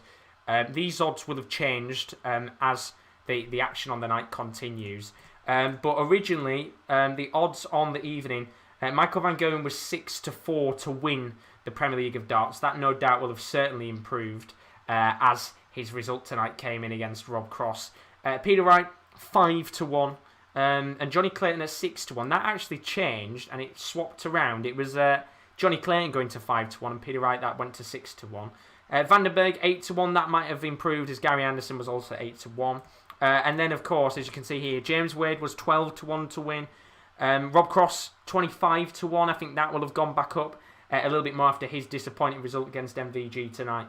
And then Glen Durrant this morning was sat at 50-1 to win the competition. His odds, as you would have expected, are now up to 200-1. Maybe even more now after that result a moment ago against Dimitri Van Der Berg. So those have changed massively. And in fact, for those of you wondering and thinking, has that changed? I'm actually going to have a quick look now and see what the odds are for Glen Durrant to win this. Because, let's be honest, there's no chance he's going to win it now. But why not have a check and see what's going on? So, in terms of the actual odds for Glen Durrant to win this, he's now sat at... Where is he? He's somewhere. That's the wrong one. I've clicked the World Championship. I want the Premier League of Darts. There we go. Premier League of Darts. He's sat... I can't find it. I'll have a look later on, but I can tell you he's in triple figures now for winning the tournament. And that will become less and less likely as time continues on, of course. But both players onto the oche now. About to get underway. Gary Anderson just dropping a dart there. Nearly kicked it up with his feet. We're doing kicky-ups with his darts, but let's get this game underway. As Stevens asks, what's the highest checkout of the night so far? I think it would be MVG who got the highest one of the night so far in his first game. But we're underway now with the action. As Daz thinks it's going to go 7-3 right. And we might have the first chance for a 180, which Gary Anderson doesn't get, and it will be George Noble who is on the refereeing duties for this game. Doesn't look like Kurt Bevins is here for this tournament, which is a bit weird. But what's this match going to bring to the table? Is this going to be a feisty, all-Scottish affair? And look at that. Just seeing the chance there. The rebound when the practice dart didn't go in. Gary Anderson walking up. Very nearly had a dart into his shoe then. But we could all have a little bit of a laugh. As Gary Anderson here might be on course for a 180. And gets it. There's a 180 for Gary Anderson. And that's the first one of the night. And for me, something that Gary Anderson always likes is consistency in games and having a run of matches over a small period of time because it allows him to get himself into form. And after the first 2 nights, you do feel like that's helped him to get himself into form. As Chris has said, that it's worth a £1 bet regardless on Glen Durrant. I mean, it would be quite the surprise for Durant to win it. But a chance here for a 1-on-1 checkout from Peter Wright, which he just misses. So Gary Anthony with a chance to check out 84. He's got 2 darts on double 12. And 1 dart at double 6, which he doesn't get. So Peter Wright will be coming back here with 3 darts at double 8 for a 1-0 lead in this game. Now 2 darts at double 4, which he gets. And that's 1-0 now to Peter Wright. And early frustrations for Gary Anderson, who in that first game, when he played off against, I think it was, I'm trying to remember who he played first night now, James Wade, he struggled on his finishing for a large part of the match. In that second game, he improved on his finishing after a really disappointing game against James Wade until the end of the match. But he's going to have some work to do tonight because Peter Wright, pretty much in the same situation, played really good against Johnny Clayton. 100% on his checkouts. Then had a stinker against MVG. So he'll be hoping tonight is a much different performance. As Chloe's put in the chat, MVG would need to be consistent all the way through if he wants to win the Premier League. He had a good first half of the Premier League last year and then dropped off in the second half, which cost him a top 4 spot, which is very true, very true. I think maybe the little breaks in between might help him, but at the same time it might not. You know, you think to yourself, these games, because they're in such a short kind of amount of time in comparison to having one a week, it might actually help MVG a little bit. Always positives and negatives. I'm hoping, I doubt it, but when fans are allowed back in May, I really do hope that for that last week, the PDC do look at bringing back fans for that last week, because, you know, if sports stadia and stadiums are allowed to bring fans in, it would be fantastic for that last night, or the last few nights, to have fans in Milton Keynes for the action. And just have a really hyped up party atmosphere for the last week, because no doubt everybody will be excited to get out again and go to football matches and things like that. Let's have the darts as well, as there's a chance here for Peter Wright to take a 2-0 lead in this game. Gary Anderson at 166, which he's not going to be able to check out. But he will put Peter Wright under some pressure, as he's down to 46. 2 darts at tops for Peter Wright. And he goes for tops, which he gets. And as Chris has just put, Wright playing with the darts that won him the world title, he finds himself in a 2-0 lead, and he's looking a lot more comfortable with the darts that he's using tonight. And then Zavik saying he had blue stems and flights that time, so it might not actually be the darts, unless he's changed them up a bit and gone for green flights and stems tonight. You know what he's like. He changes everything up every day. You never know what darts he's bloody using. 1 minute he's using one set, the next it's a new set you've never seen. But Gary Anderson here, already early on, you've got to be thinking, might be a little bit worried at the fact he's already 2-0 down. With the way it's going tonight, if it ends, 7-1, 7-2 here, this is going to be a quick night, isn't it? The last 2 nights lasted about 3.5 hours. We were in till about 10:30. It's only 8:30, and we're already on course to be on to our 4th game. Well, we're on to our 3rd game now of the night, which is mad. Oh no, apparently it's new darts again tonight. This is what I mean. You never know what darts he's using. Changes them up all the time. That makes sense. Chris saying it's the same barrel of dart that won him the world title. Like, I'd love to do more interviews, of course. If you don't know, we did an interview with Devon Peterson a few weeks ago. And we talked to him about preparations for the big events and things like that. I'd love to interview Peter Wright and really get to know about why he changes his darts up so often, because there's just no other player out there in the top calibre that change the darts up as much as he does.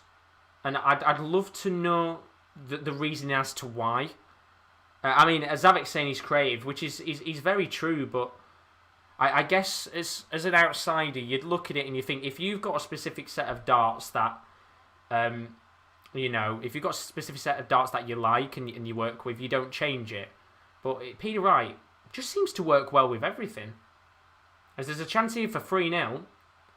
Peter Wright on tops here, which he gets, and it's 3-0 in this game. And Gary Anderson here, I don't think many people would have expected a 3-0 lead for Peter Wright, but he's giving Gary Anderson a very good game.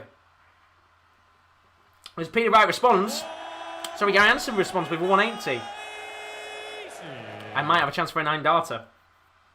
Savik saying he has that many, you can't look at them. Well, that's the thing. I'd love to know how many he has. Because it's just an endless amount of darts. I'd love to know, in his mind, like, how many darts does he have that he looks at and he thinks, I'm going to use them at some point. I'd be really intrigued. Chris saying I love using Aspinall darts, because I do. What are the Aspinall darts like? Because, as I said, and I've said it for the last 2 nights, I need to get a new dartboard and I need to get some new darts. The dartboard's ravaged. I still use it, but it's done for pretty much. But what would you guys recommend as the best dart set? And I guess it's hard, isn't it? Because everybody's got their own preferences for what they use, weights and stuff like that. But what darts do you guys use if you play? Because we can sit here sometimes and we could talk about these matches, but I'd love to know what darts you guys is. Gary Anderson has a chance here to make it 3-1. Could have checked out 51, but his finishing tonight's just not been good at all. And we're back to the Gary Anderson, what we saw against James Wade. It was annoyance, I think, for Gary Anderson in that first night, and it'll be annoyance again for the Scot here. Although he's going to have a chance to check out double 5 with 3 darts in hand, and that's much better from Gary Anderson. He gets the double 5 with his first dart, and that's the first leg on the board. And 3-1 now, as he stops the rot of Peter Wright. But Zavik saying I use Red Dragon, 24-gram Peter Wright, Black Barrel, and Green Snakebite Flight, and random stems. And as you said before, it depends on how you grip the dart. I get my darts out and show how I grip it, but I can't be bothered. No, I've been using some Phil Taylor ones, which I really like. I kind of think I'd probably like to use 24-gram darts. I use some really cheap ones, like really light darts. I think they were 18 grams, and they were all right to use. But I like heavier ones as we get another 180. Gary Anderson with another one that's free in the match now. As Peter Wright looks to go for the treble 18s, gets 2 of them. Might have gone for 3, and he does. Oh, makes it look so easy, doesn't he? In the treble 18s. Well, this is a very good leg so far. Peter Wright down to 140. Gary Anderson down to 102, I think. 104. So a chance here for a 140 checkout. Needs another treble 20. Double 10 for a 140. Go on. Oh, Peter Wright. That is brilliant. 140 for the man who tinkers with his darts so often. But that is a 140 checkout. And I think that one might actually be the highest of the night. So whoever said in the chat, and I think it was it Stephen? I think who said he asked for the highest checkout of the night. I think that might be the highest one. Brilliant 140 checkout. It's 4-1 now in this game. Chance here for Gary Anderson to get another 118. Does. And that now is the 4th 180 of the match. I think that's the 3rd for Gary Anderson. But Peter Wright here looking to respond with a 180 of his own as both players are averaging 100. It's a good game, this one. Mario says he uses 21 grams. And then Chris says he prefers Aspinall and Taylor type of barrel darts. Yeah, the Taylor ones are really nice. I like at the start I struggled with the heavy darts, but I've got really used to them now. And I'm not a great darts player, if I'm being honest with you. I've said before in the past my average is terrible, but when I've been using the Phil Taylor ones, I think my average has gone up around about 10 points because I've just got so used to them now. So I might get some Phil Taylor ones again because they've got I've got so used to them, and I really do like them. But Stephen saying getting there. I have 20 on at 7-2 for this match to be highest of the night. It can be beaten. Very true. Very true. I forgot about that. But he's in a good position. As Christian Anderson playing well too. This is mad. Well, that's the thing. He's averaging 100. And he can't even get a leg on the board, as there's a chance here now, maybe, to make it 4-2. 2 darts to double 4, and he gets it. And that is a deserved leg for Gary Anderson. Both players averaging 100. This is a brilliant match, as you'd expect. What a game. This is what we're expecting. A high-quality performance. As Zavik says, I hope Peter doesn't make him mad. We know how he plays when he's mad. Yes, we don't want that. As Peter Wright smacks in a 140 to start off this leg. The scoreboard has gone on Sky, so I'm not going to lie. I'm just going to have to kind of talk you through it for now. But Peter Wright here, in cruise control in this game. Minimum 2 more legs on the board, and he will be getting himself a guaranteed point as the scoreboard is back now. Which is good to see. And you just feel like the next leg is imperative here. If Peter Wright makes it 5-2, then Gary Anderson is going to find himself in a pretty tough position to get something in this game. If he makes it 4-3, then it's a very different story. As Peter Wright, just becoming a little bit complacent here. He is down to, I think 164 or 160 he's down to. As Zavik said, he takes his anger out on the darts. Just ask Mardle and Harrington, they made Anderson mad during the Worlds, which is a very true point, isn't it? Very true. As Keane says, I hate Peter, come on Gary. I am backing Gary. Although I did say 6-6. I'm a Gary Anderson fan, but it was always going to be a tough game, this one. As Peter Wright, you'd expect him here to take a 5-2 lead. He's down to 60 with Gary Anderson at 1-3-3. So Peter Wright, 2 darts at tops. First dart, hits the 20, so he's going to have 1 dart at double 10, which he doesn't get. And Gary Anderson needs to take out this 1-3-3. And he's not going to be able to. So Peter Wright will be coming back for a chance at double 10. Chloe saying, will there be a 9 darter in this year's Premier League? If so, will it be against Wade? Well, I think I said about it 2 days ago, as Peter Wright's taken a 5-2 lead. Daryl Gurney's been the one in the past who's had the 9 darters against him, because I think the last 2 9 darters in the Premier League, it was Michael Smith against Daryl Gurney, and then of course it was Peter Wright last year against Daryl Gurney. So very good that Daryl Gurney's not in this competition for him to not have a 9 darter hit against him. But James Wade might instead, as Peter Wright smacks in a 180. That's the first of the match, I think, for him, and we're now up to 5 in this fixture. As Zavik says, Peter Wright. Peter Wright. Apparently it's 2-1 PSG. What's going on in that game? Somebody's got to tell me what's going on in that match. I've got no idea. What's the other score as well of the Porto match? Because it's not even half time in that game. What's going on in it? As there's a chance here for Peter Wright to get a 180 and he doesn't. But a 140 he'll do. And he's in the driving seat to make it 5-3 in this game. Unless Peter Wright can get at least 100 on the board. Which he can't. Apparently it's 1-0 Chelsea as well. Who scored the goal? You'll have to tell me. So chance here for Gary Anderson. He's not going to be able to check out the 136, but you would assume he'll be coming back. Unless Peter Wright checks out the 164, which if he checks it out, I'm not going to lie, I think Stephen will go absolutely ballistic in the chat, because that would surely be the highest checkout of the night. And he's not going to be able to get it, sadly, so no chance there for Stephen with the 164. But Gary Anderson, chance to make it 5-3, as apparently it was Mason Mount who scored. Of course, who else would it be? So, treble 11. I think that's a happy accident there for Gary Anderson. Don't think he went for it, so he's got 1 dart at tops for 5-3, and it's a happy accident indeed. I mean, he didn't want to go for that with a treble 11, but it's turned out to actually help him out in the end, and that 1 dart at tops has allowed him to take a not 5-3 lead. He's now 5-3 in the game, and he's got a chance to fight back in this match. A little bit of a lucky accident there for Gary Anderson, but good game this one. Very good game. As so far, a happy accident for Gary Anderson keeps him in this match. Both players, as it stands, as we now enter what is the 9th leg of the game. Peter Wright averaging 98.98 and Gary Anderson averaging 96.58. So the averages have dropped, but it's a very good game, this one, isn't it? Very tight. Peter Wright just allowing Gary back into the match a little bit. Well, they're saying that. Gary here, only getting 60, is at 398 and might just allow Peter Wright an opportunity to maybe get a foothold of this 9th leg and make it 6-3 and guarantee a point.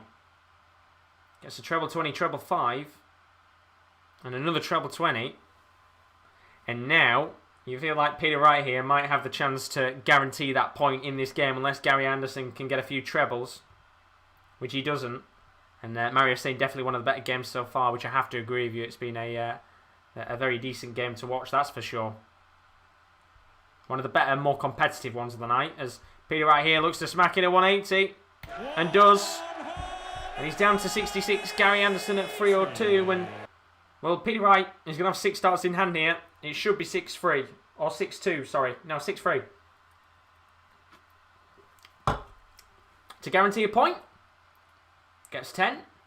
1 dart at tops, which he doesn't get. But he will be coming back as Gary Anderson is at 2 or 6. So all Gary can do is put Peter Wright under some pressure, which he's going to, after getting 136 to leave 70. So Peter Wright here, 3 darts in hand at double 10, gets it, and it's 6-3. And all Peter Wright needs to do now is win one more leg in the game, and he will get himself a 7-3 lead in this match. And of course, the 2 points on the board, which would be a real confidence booster for Peter Wright after what was a tricky game last night against Michael van Gerwen. Stephen asking, is the 140 strong, or can you see it beaten with 2 games to go? I'd say the only man who could probably beat it is James Wade. But, I mean, after last night with the way James Wade played, if he continues in that vein, then I'd say the 140 might be up there to be the highest one. I'll have a look for you now, actually, and see if that's the highest one of the night. So, in the Van Gerwen game, there was a checkout of 110, which means that was the highest still. And then in the Vandenberg game, 129. So, yeah, 140 is the highest as it stands. I think you're relying on James Wade not banking on a 160 plus tonight. Or anything higher than 140, of course. But as this 10th leg goes on, Gary Anderson here, maybe just feeling like this game's going to be done and dusted in a second. Peter Wright, 6-3 up. But 134 there puts Gary Anderson to 124. Peter Wright at 204 here. Might actually have a chance of 6 darts, so they're saying that. 85 will put Peter Wright just a few points ahead at 119. So Gary Anderson here, not checking out the 124. He'll be coming back unless Peter Wright checks out this 119. And, well, Gary Anderson, over the last few games, has had ton plus finishes to seal the match. Can Peter Wright do the same? And the answer is no, after hitting a 3 with his first dart. So Gary Anderson, chance to come back here. 6-4, 3 darts to double 16. He needs to take this out, and does, and it's 6-4 now. And this game will continue on.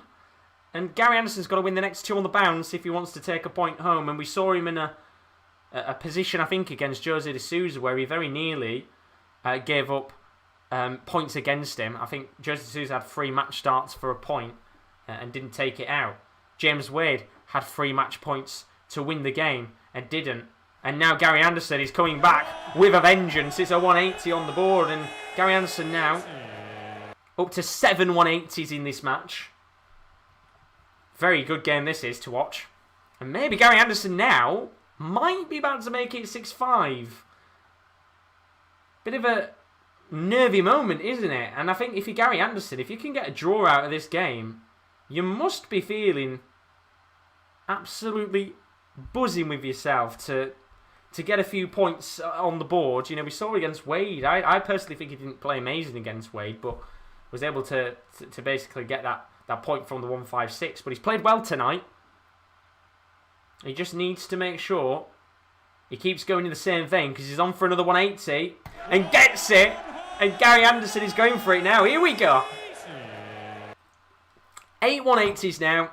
And surely Gary Anderson should make this 6-5 and take us to a deciding leg. Although Wright with a 140, he's got to finish off the 65. He's got tops here from an outer ball. First dart is just a little bit too high. And second dart hits the 20. And surely now a chance for Peter Wright to seal the 2 points with an 87 checkout. Treble 17, double 18. For Peter Wright to win this game. He gets the treble 17. 2 darts at double 18 to win the game. And he does it. And there'll be no point for Gary Anderson tonight. Because Peter Wright, with the 87 checkout there on treble 17, double 18, gets a big first victory on the board for Peter Wright. As for Gary Anderson, look, he played well tonight, but in the end, it was all right on the night for Peter Wright, who gets himself that first victory on the board, and it was a good match overall, with both players averaging around about the 100 mark for a large spell, but in the end, Peter Wright gets himself a big victory on the board and a perfect way to bounce back after that 7-2 defeat to Michael van Gerwen yesterday. It's Gary Anderson's first defeat in the competition. He'll not be happy with how he played, but overall, a very, very good match overall. It ends Peter Wright 7, Gary Anderson 4, and once again, we've had no draws for quite a while. It's very different considering we had 4 draws on the first night. We've now gone, this will be now the 7th game without, the 8th game without a draw. So, I wonder when we'll get that next one on the board. But we'll go through all of the stats of that match in just a few moments' time, as we always do. Don't forget, if you are new to the stream and you have enjoyed it, please, please, please do leave a like and a subscription. I can see there's about 40 of you in here, so a lot of you haven't left a like yet, so please do. And as I said, if you haven't subscribed, then it'd be greatly, greatly appreciated indeed. We'll talk about those stats in a moment. Don't forget, we do have another stream available tonight as part of our multi-stream option. It is half-time, I believe, in the Champions League fixtures. 2-1, I think it is, to Paris Saint-Germain in their game, and it's 1-0 to Chelsea. So if you do want to join the boys, they're going to be talking through everything that's been going at half-time in the Champions League.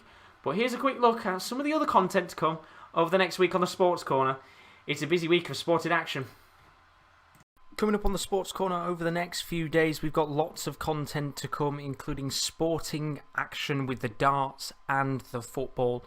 For the first time, you can join us for multi-stream watch-alongs. This is basically where you're able to watch 2 streams at the same time on our channel, which will be covering the Premier League of darts as well as the Champions and the Europa League football to come over the next few days. First of all, we've got the Premier League of darts, which you're with me, of course, right now for that. Then we have the Champions League, Bayern Munich taking on Paris Saint-Germain, as well as Porto Chelsea. That is available from 7:50, so it might even be live while you're watching now. We've got the Premier League of darts night number 4. That's live from 7:05 with myself on Thursday night. Some big games coming up there from Milton Keynes. And then don't forget, the Europa League quarterfinals first leg goal show is on Thursday from 10 to 8 with the rest of the Sports Corner team. We have Friday A-League morning watch-alongs. That's Macarthur Bulls coming up against Brisbane Roar. That is with Rowan from 10 a.m. And then, of course, the last night of Premier League action, night number 5, from 7:05 with myself before the end of the week on the Sports Corner. So there's a look at some of the content to come on the channel over the next few days. As I said, lots of action still to come in the Champions League this evening. Tubbs is in the building. How are we doing, my Filipino brethren? He's put, not good, Daz. PSG up 2-1 to my Bayern. How's that game been so far, Tubbs? You'll have to tell us in the chat, because of course I'm not watching the Champions League tonight overall. But yeah, that's all the content coming up over the next few days. Lots of action, not just in the Champions League, but also in the Europa League tomorrow. We'll have the Gold Show, which is available from about 10 to 8. I'll have 4 of the boys from the Sports Corner team available for that. I'm hoping we can get Adam back for the Europa League again. You know what it's like whenever he's in. Every single time he's on a stream, he gets a bloody good game. But let's talk about this match overall. Peter Wright against Gary Anderson. We just saw it a few moments ago. It was really crucial. We said it at the start of this game. Look, Peter Wright had to bounce back from that 7-2 defeat to Michael van Gerwen. It was always a worry, I think, that if Peter Wright tonight lost this game against Gary Anderson, he would be a little bit worried about how he started this Premier League campaign. But he came into the match against his good Scottish compatriot. Both, of course, played at the World Cup of Darts and know each other very fondly and played really, really well tonight. And when we look at the stats overall of the game, Peter Wright with a 100.03 average. He just squeezed in 100 average right at the end of the game. As for Gary Anderson, a 98 0.85 average, so a pretty good performance from Gary Anderson as well.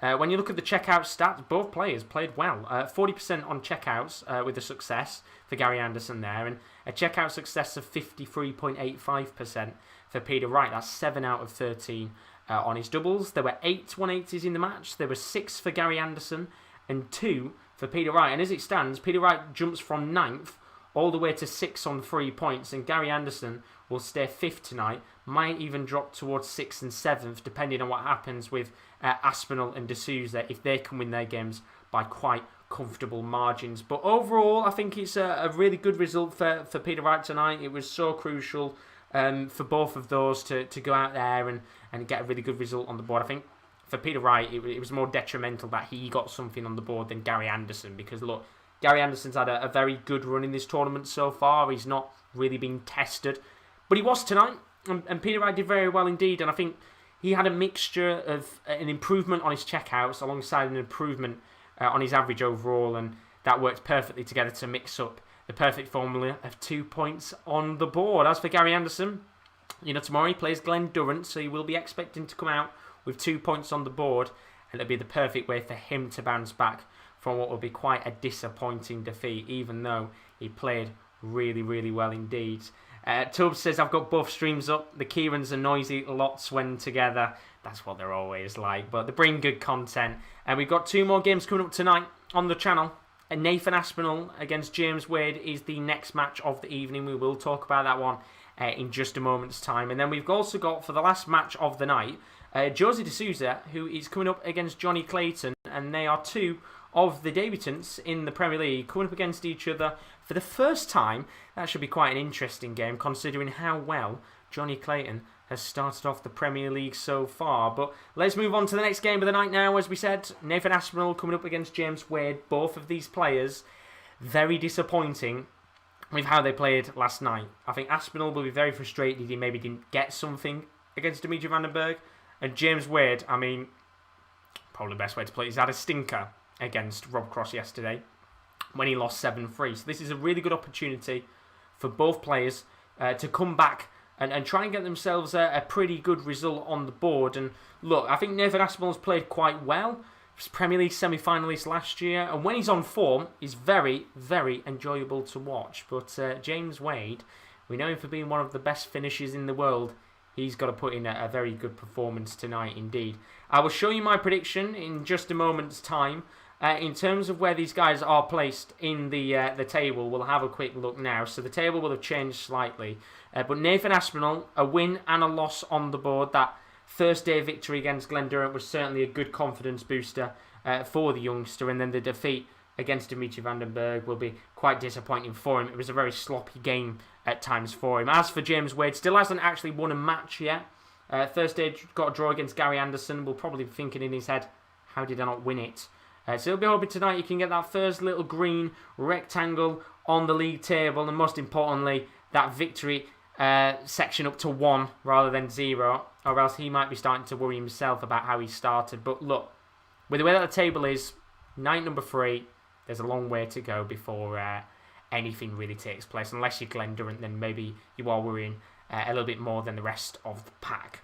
But before we have a look at my prediction, what I made before the tournament, don't forget, if you are new to stream, don't forget to leave a like and subscription. But more importantly, if you want to check out our social media, then these are our social media links. Our Twitter is at @_top_corner, and our Instagram is _sportscorner_. I would highly recommend following them if you watch the streams regularly and you want to know when we go live with certain streaming events and stuff. Then please do follow our social media pages, and you'll be able to find out first when we go live.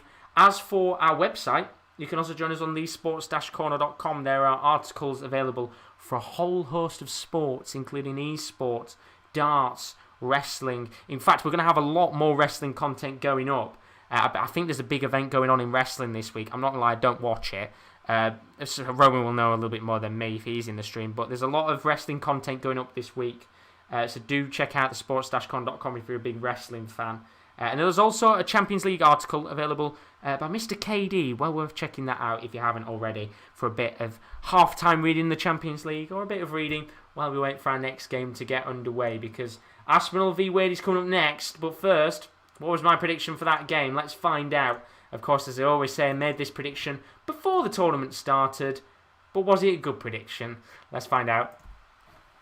Game number 4 now. Nathan Aspinall taking on Gerwyn Price. Both players not being in the greatest of form in terms of before this competition. That will have completely changed now as we head into night number 3 with both players having plenty of matches, or a couple at the very least, on the board throughout this tournament so far. But I'm going to go Gerwyn Price 7, Nathan Aspinall 5. I think Gerwyn Price has to be up there, of course, to be in the top 4 by the end of the season. And depending on how he started off with the games against the likes of Gary Anderson and vice versa, he might have put... I've just realised, let me turn that off. I completely forgot. I'd done the video before, didn't I? So it was Gerwyn Price who was supposed to play in the end. So I'm going to turn that video off because it means nothing when he's playing Gerwyn Price.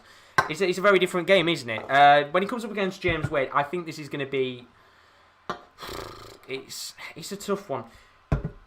When I'm thinking in the top of my head, I'm thinking Wade to win. I feel like Wade will win it, and I think I'm going to go 7-4 to James Wade. I think Aspinall on his day is a great player to watch, but ultimately I think Wade's finishing should be better tonight than what it was in his game yesterday against Rob Cross, because it was poor, wasn't it? It was really, really poor from him, and that's not the James Wade you expect.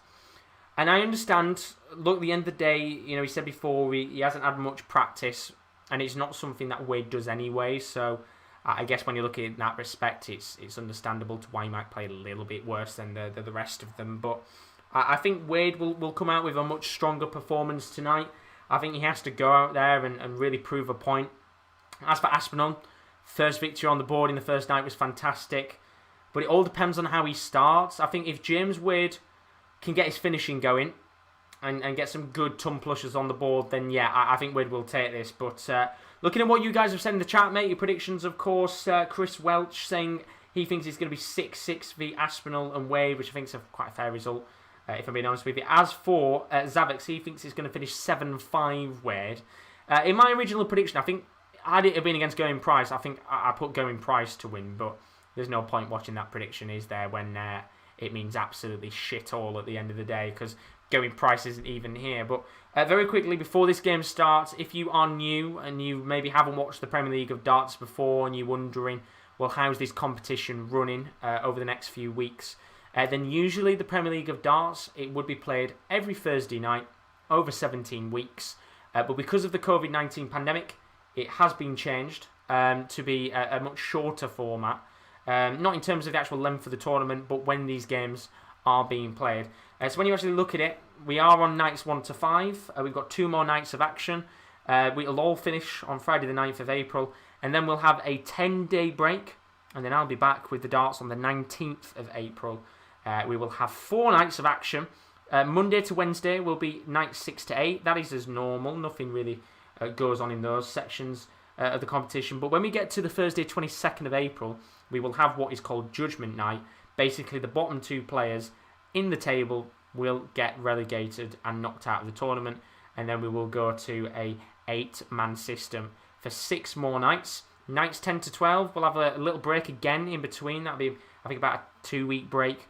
We'll be back on the Wednesday 5th of May. That'll be for nights 10 to 12. We'll then have another 2-week break, and we'll be back on Monday 24th for the final 3 normal nights, and then Friday the 28th of May, which does feel like quite some way away, but that will be playoff night, and that will decide, of course, who wins the competition. So we haven't... It looks like a long way away, doesn't it, the end of May, with how life is right now, but we will get there fairly quickly, and by the end of May we'll know, most importantly, who is going to be lifting that Premier League trophy at the end of this campaign. But both players are out onto the hockey now. Daz thinks Wade's going to win this 7-0. He thinks we're going to have 2 whitewashers on the night, which is a fairly interesting shout. As for Zavix, he's gone for 7-5 Wade, so expecting a fairly close game indeed. But we're going to get underway with this game now. Aspinall v Wade, the penultimate game of the night. It's only 9 o'clock. We're getting through these games quite quickly tonight. Might be able to get into bed early. Hey! Although saying that, we want as much action as we can possibly get. As Russ Bray, he calls the 180 because Aspinall start off on the right foot with a 180 on the board. Perfect start there for Nathan Aspinall. Big, big moment, of course. You want to get that first 180 on the board. Give yourself a real good confidence booster And he's done very, very well indeed there to get another 180. And he might be on here for another one. Oh, can't even speak. It's free. 180s again. He's on for a 9-darter. Here we go. Michael van Gerwen earlier on today, he had a 9-darter opportunity. And it was his 7th dart hit the 1. Aspinall hits the treble 20. Oh, he doesn't hit the treble 19. We're never going to get one. And he takes a moment just to step back. He knew for a second we might have had a chance at a 9-darter, but he doesn't get one. And I thought we were going to be into the darting dream of a 9-darter there, but his dart was just wide of the treble 19. What a way that would have been to have started with a 9-darter. And it's always weird, isn't it, when 9-darters come against him. But not tonight. Although saying that, Aspinall will take a 1-0 lead here. Good start for the Asp. Thought we were going to have it then. As Chris always says, he wants to see one day a 9-darter on the stream for me. And as I always say every single time, we haven't had a 9-darter on stream. Because the 9-darter which James Wade hit, the World Champs, I wasn't live for it. I only did the evening sessions of the World Championship. So I've bloody missed out on this 9-darter, which, to be fair, the way we reacted didn't feel like one, did it? But even then, never had one. And hopefully we'll get one soon. I'd like to get one before we get round to the next World Championship, or else it'd be a year of dart streams without a 9-darter. But it's a really good start here for Aspinall. A very good start. Look, we're only 2 legs in, but he's averaging 126. If you can keep that up, he'll do better than MVG's 107 tonight, but we're only 2 legs in. We're a long, long way away from anything. And Chris says, I don't think there's ever been a 9-darter hit in the opening leg of a match. I mean, that would have been an absolute curtain raiser, wouldn't it? Start off with a 9-darter. Would have been great. But he's down to 161 here. Good start from the Asp. James Wade at 246. But he has got the break of throw. And a chance maybe for Aspinall to make it 2-1. 2-0 even, in this early stage of the match. Which he's not going to be able to do. But he might come back unless Wade gets to 150. And if you are, I think it was Stephen, wasn't it, in the chat, who is hoping and praying that in these 2 games, there isn't a higher finish than the 140, what we got in the match between Wright and Anderson, because he has got some money on that. If Stephen's in the building, how much is on the line? Or how much do you get if that 140 is the highest one? Do tell us in the chat if you're still here, my friend. But a chance for James Wade to make it 1-1. Treble 20, double 15.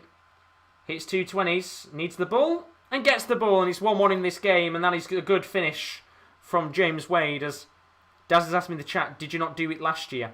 I didn't know. I just watched it last year. The mad thing is that I never really thought last year of doing dart watch-alongs. So I just watched it normally. And, of course, I watched Glen Durrant win it, and I was just sat here just watching it on my own. But I love doing these streams. For me, these are my favourite watch-alongs because I get to sit with a few cans, talk to you guys, and react to these games, and I love them. Long live the darts. There's the chance for another 180 in the game for Asp. He'll move for the treble 19, and he gets 177 to leave 184. And you'd expect here Aspinall to probably have 6 darts, maybe even 9 darts to take this out. As he averages 119.91. Keep that up. I'll be quite impressed by the end of the match. Chris saying, imagine if Aspinall hit that 141 for 9 dart to lose someone's bet. Oh shit, yeah, it would have missed out by 1. I mean, in that situation, you'd just have to put your hands up and say, fair play to him. As chance there for Wade to get a 180, but one of his darts falls out, and he only gets 80 instead. So a chance here for Nathan Aspinall to make it 2-1. He's going to have 6 darts to check out the 88. I'll assume he'll leave tops, which is what he does. And he'll have that chance in a moment. And even with a 180, James Wade wouldn't put him under much pressure. A 140, though, is not too bad.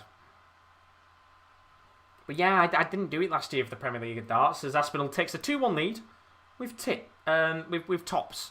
I said tips for a second because I literally just read tips in the chat. That's it, my mate's got horse tip for me tomorrow, Josh. Is it Grand National soon, I think? I think it's Grand National on Saturday. I would bet, but I'm taking a bit of a break from betting, I think, for a week. I was going to bet on the Grand National, but I'm going to stay away from it. I did all my betting at the Cheltenham. Did all right, actually, with the horses. I was saying that, you watch, by Saturday I've got a bet on the horses. But no, Aspinall averaging 188. James Wade at 86, not the greatest of starts in the world for Wade. He seems to be continuing on from where he kind of finished off yesterday. And Aspinall here, chance for a 180. Doesn't get it, but a 1-2-3 will do. As apparently it's on Saturday. We didn't get it, did we, last year? It was like, I'm pretty sure, wasn't it like a virtual one they did last year? I remember reading something about it. It was like a virtual Grand National that they did, which is just not the same, is it? If you want a virtual one, you'll just go online and bet on Sky Bet or something. But as Alex saying, imagine if you had a bounce out on the double 12. Oh my God, I'd be in tears. I'd be in absolute tears.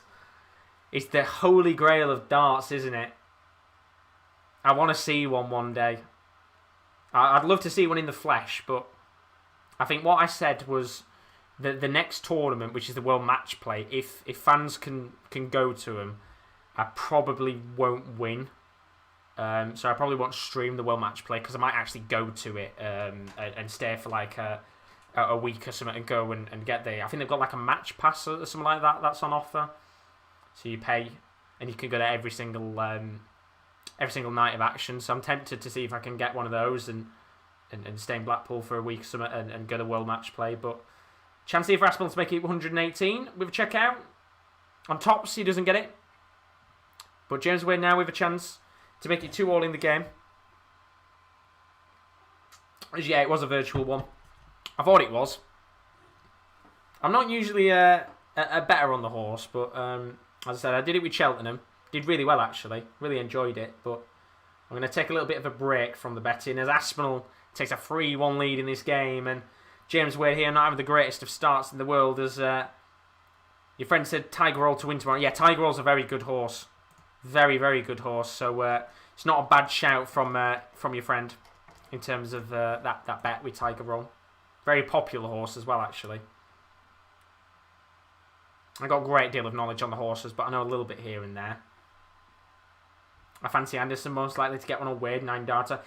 We want to see one. We want to see one. And there might be a chance here for Wade. He gets 2 treble 20s and treble 19. He's on for a 9-darter. Maybe we could see one now.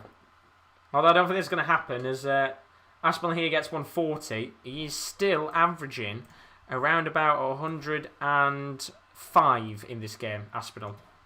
Looking very good indeed. And with the way that this game is panning out, if he keeps going with 100 plus average, this could be done fairly quickly. This stream could be done before 10 o'clock tonight. Bloody hell. Not often we get to do that. I remember the one session at the World Championship where I think one of the players had to drop out. So it lasted about 2 hours and it was a stupidly quick session. But James Wade averaging 89. Aspinall 103.59. Chance maybe here though for Wade to make it 3-2. He's at 84. Aspinall all the way back at 255. A very good opportunity you feel here for Wade just to keep one leg behind. He's going to have at least 6 starts here, Wade, to check out this 84, so he doesn't have to rush. I think he's going to go and get himself settled for tops, which is what he will do, and that's fair. No point really going for the bull in that situation when you're going to have at least another 3 darts to try and hit tops. As Aspinall just drops one of his darts, and he'll look to put some pressure on James Wade. So, Wade here on 40. Gets the 20, 2 darts at double 10. 1 dart at double 5. Really needs to hit this. And doesn't. So a chance now for Aspinall to capitalise. If he could check out the 102 and get a ton plus finish on the board. Gets a 20. So he's still got a chance here. Gets treble 14, which means 1 dart at tops. And he gets it. And he makes the most of the James Wade mistake at the double 10. And he's 4-1 now to the Asp. And I mean, you can look at the face of James Wade. He knows there that his finishing again tonight has just not been good enough. And Nathan Aspinall now really in control of this game. Not a good start, is it, for James Wade to this tournament? I wonder if it is a case of him not practicing. The fact he was drawn in last minute. Only 25% on his doubles, but he's only had 4 chances with Aspinall pretty much making the most of every chance he's had. 67% success on his checkouts. And 102 average. Zavik saying, poor Wade daydreaming. He probably is right now, isn't he? Oh, God. I do feel sorry for Going Price that he's not here, but his finishing's not been good, has it? He's not been good at all. In these last 2 games specifically. And I wonder if it is a case of just the fact he's not had time to put in the practice. And look, when he said, I haven't had much practice, but I don't do it anyway, I think he's going to say that just to make it look like he's all ready. Or else, if he said to the cameras, I've not really had much time to practice, I'm not really ready for it, then it looks like it's going to be an easy victory. But with these players not having another tournament, I think the next one's the Super Series, isn't it, in Germany, and that's not for a little while. I'm guessing James Wade has had quite some time off since the UK Open to sit back and maybe put his feet up slightly. I mean, Chris saying as a professional darts player should practice every day. I disagree to a certain extent. I guess some players don't like practicing as such as often. I guess some players actually prefer not to practice. Every player has a different way of practicing. As Aspinall goes 5-1 up now with a double 12. There'll be some players who won't practice the scoring and they'll practice on the doubles. I think Souza tends to do that quite often. There'll be some players who practice the scoring and not the checkouts. And then there'll be some players that don't practice as much. I understand it. There's the players that don't practice as much. I don't think necessarily it is a case of you should practice every day. I mean, Zavik's saying should practice at least 3-4 hours. I mean, yeah, I would have said if you allot yourself a certain amount of time in a week, let's say you practice 15-20 hours a week and you give yourself a rest day or something, then I think that's fair.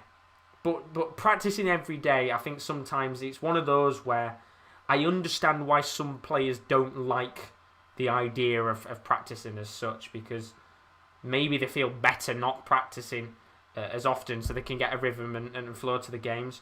But in terms of practicing for a specific amount of time, completely agree with you on that one.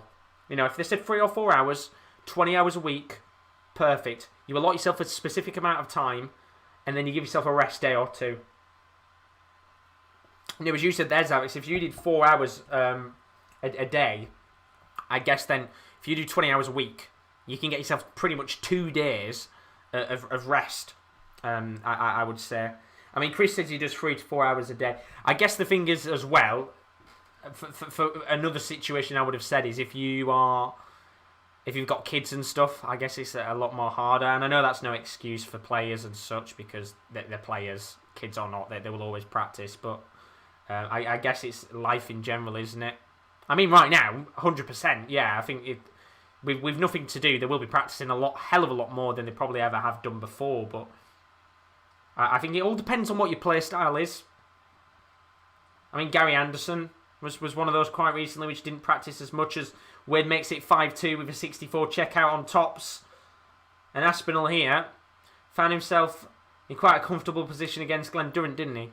Found himself in a pretty decent position against Vandenberg and then lost the game. Just got to make sure here he doesn't allow James Wade a chance back into the match. His average is slowly creeping up. In fact, James Wade now averaging 91, which doesn't sound like a lot, but it's certainly an improvement on what he was averaging about 3 or 4 legs ago. As my camera's gone blurry. Focus. There we go. One day I play for 9 hours. Well, that's the thing. I love playing darts. I think sometimes I'll play it for like 2 or 3 hours. I love it. I was always thinking, like, when I get a new dartboard and when I can get things set up, I might start streaming darts. Maybe not on YouTube. I might do it on Twitch or something like that. And then, look, I'm pretty poor at it. I'm not going to say I'm a great player.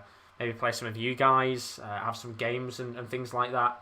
So I'm looking at doing that in the future, but just right now, because my dartboard's absolutely in tatters, no chance. Absolutely no chance. Chris saying if it weren't for lockdown, then I would give myself a 1 to 2 day rest. Yeah, I guess as well. I'd be interested to see what Clayton did, you know, in terms of his practicing.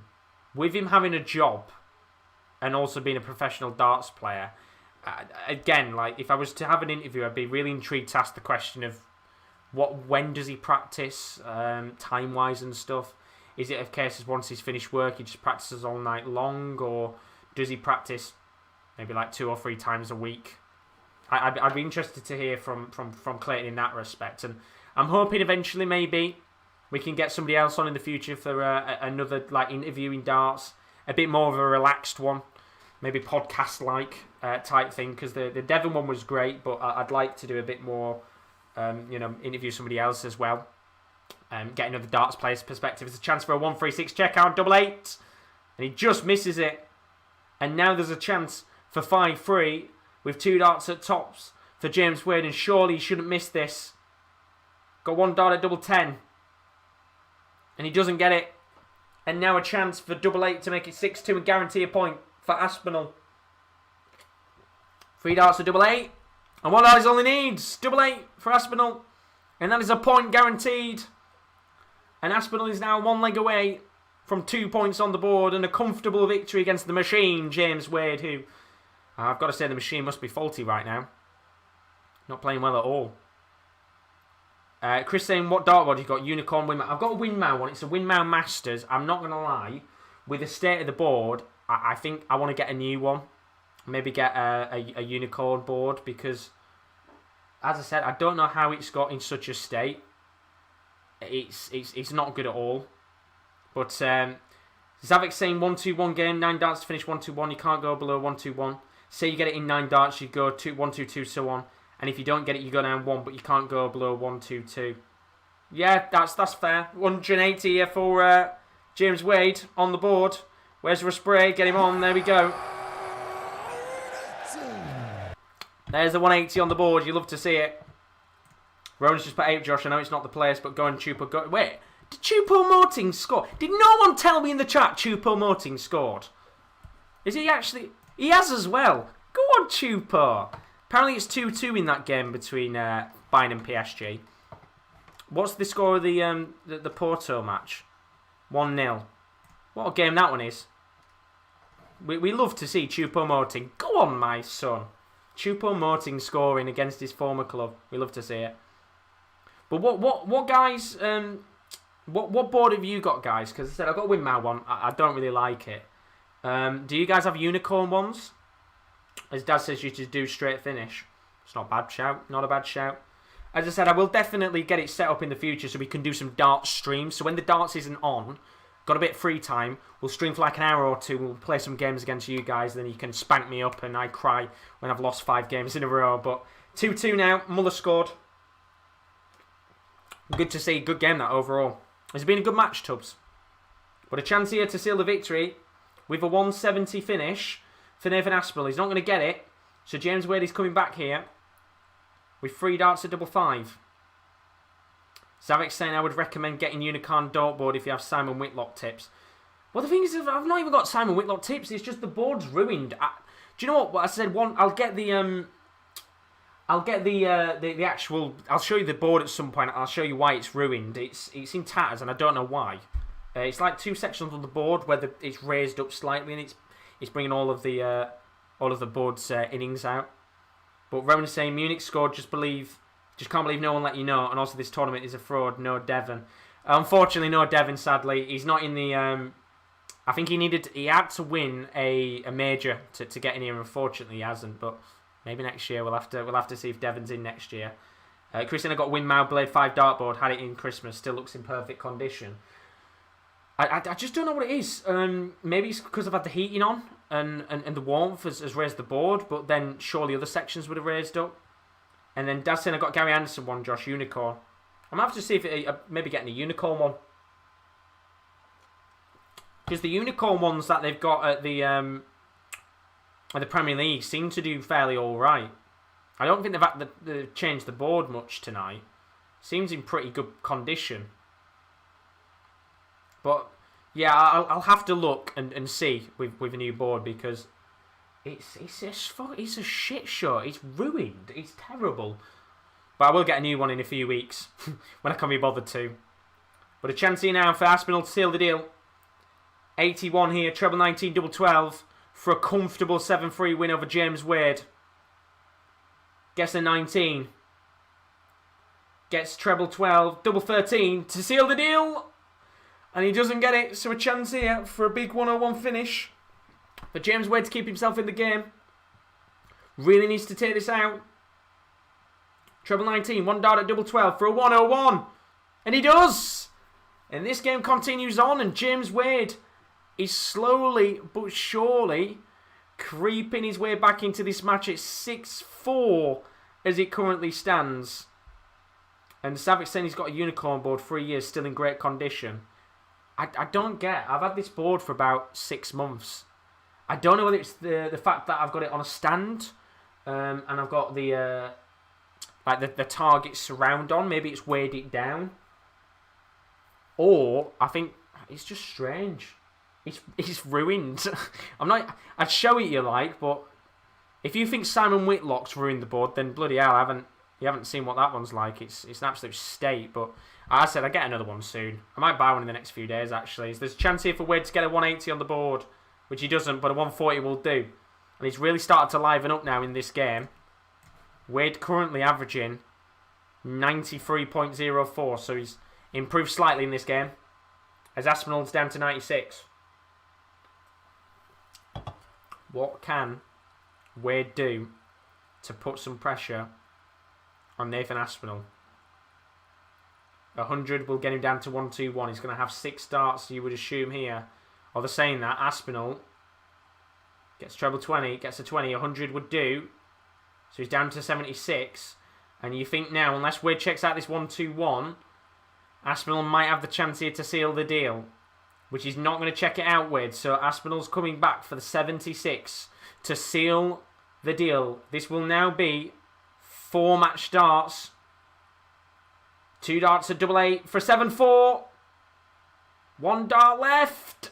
And 1 dart is all that's needed, because Aspinall takes a 7-4 win against James Wade. And the machine has stopped working, because that first night was a pretty good result against Gary Anderson. But now James Wade finds himself with 2 defeats on the board. As for Nathan Aspinall, a very good start to life again in the Premier League. After his debut season where he made the final, he finds himself now in a very comfortable position with 2 victories on the board, and Nathan Aspinall gets the victory over James Wade in a 7-4 victory. It's a very, very good result indeed. And of course, we will change the actual order of play screen so you guys can see that he's won the match. And I'm a little bit worried for James Wade here. Not been good, has he, so far in this tournament? I mean, his checkouts again tonight were just not good at all. And you start to think to yourself here, what is Mr. James Wade going to do? Because there's a lot of tough games to come for him. But we've got one more game to come on the night. Jose de Souza coming up against Johnny Clayton. It's both of the debutants coming up against each other. And who knows how that game's going to pan out. Of course, Johnny Clayton has been fantastic in this tournament so far. And he'll be hoping that he can maybe get himself 5 points on the board and have a real good confidence booster after the first 3 nights in the Premier League. But of course, as we will always go through all of the stats of this game in just a few moments. But don't forget, if you are new to the stream and you have enjoyed it so far, please don't forget to leave a like and a subscription. We're at 2k subscribers now. Let's try and push towards 2.1k. It'd be greatly, greatly appreciated indeed. We're covering the entirety of the Premier League of Darts on this channel.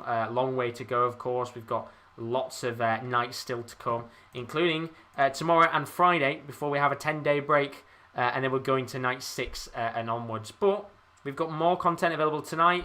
Multi-stream option is still available. The Champions League is going on as we currently speak. You can join the Kierans live. Apparently it's now 3-2 to Paris Saint-Germain. Kylian Mbappe has just scored as we speak. It's a 3-2 in that game. Absolute barnstormer of a match, that one, isn't it? So well worth checking that out. And then also in the other game, it is still 1-0 to Chelsea on the night. So really good game there. But we've got lots more sporting content to come over the next week. Here's a look at what's to come. Coming up on the Sports Corner over the next few days, we've got lots of content to come, including sporting action with the darts and the football. For the first time, you can join us for multi-stream watch-alongs. This is basically where you're able to watch 2 streams at the same time on our channel, which will be covering the Premier League of darts as well as the Champions and the Europa League football to come over the next few days. First of all, we've got the Premier League of darts, which you're with me, of course, right now for that. Then we have the Champions League, Bayern Munich taking on Paris Saint-Germain, as well as Porto Chelsea. That is available from 7:50, so it might even be live while you're watching now. We've got the Premier League of darts, night number 4. That's live from 7:05 with myself on Thursday night. Some big games coming up there from Milton Keynes. And then don't forget, the Europa League quarterfinals first leg goal show is on Thursday from 10 to 8 with the rest of the Sports Corner team. We have Friday A-League morning watch-alongs. That's Macarthur Bulls coming up against Brisbane Roar. That is with Rowan from 10 a.m. And then, of course, the last night of Premier League action, night number 5, from 7:05 with myself before the end of the week on the Sports Corner.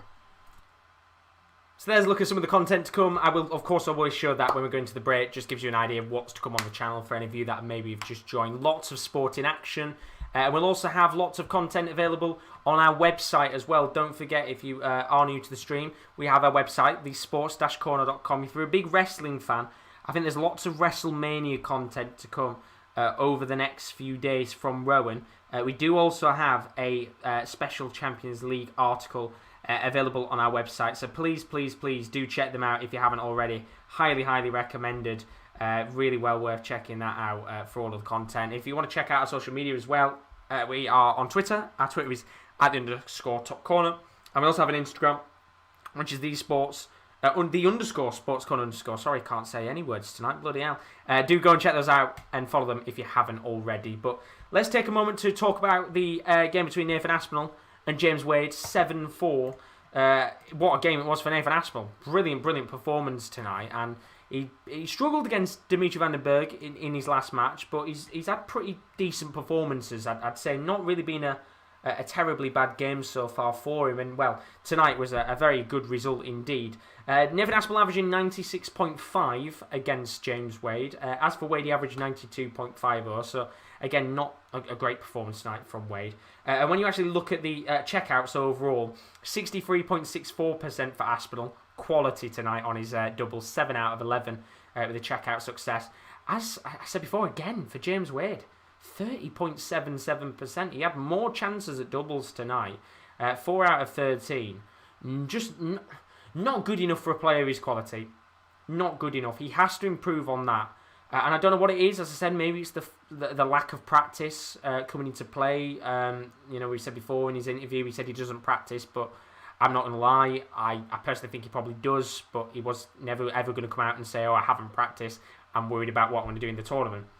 He needs to sort it out, because that is not good enough for a player of his standard.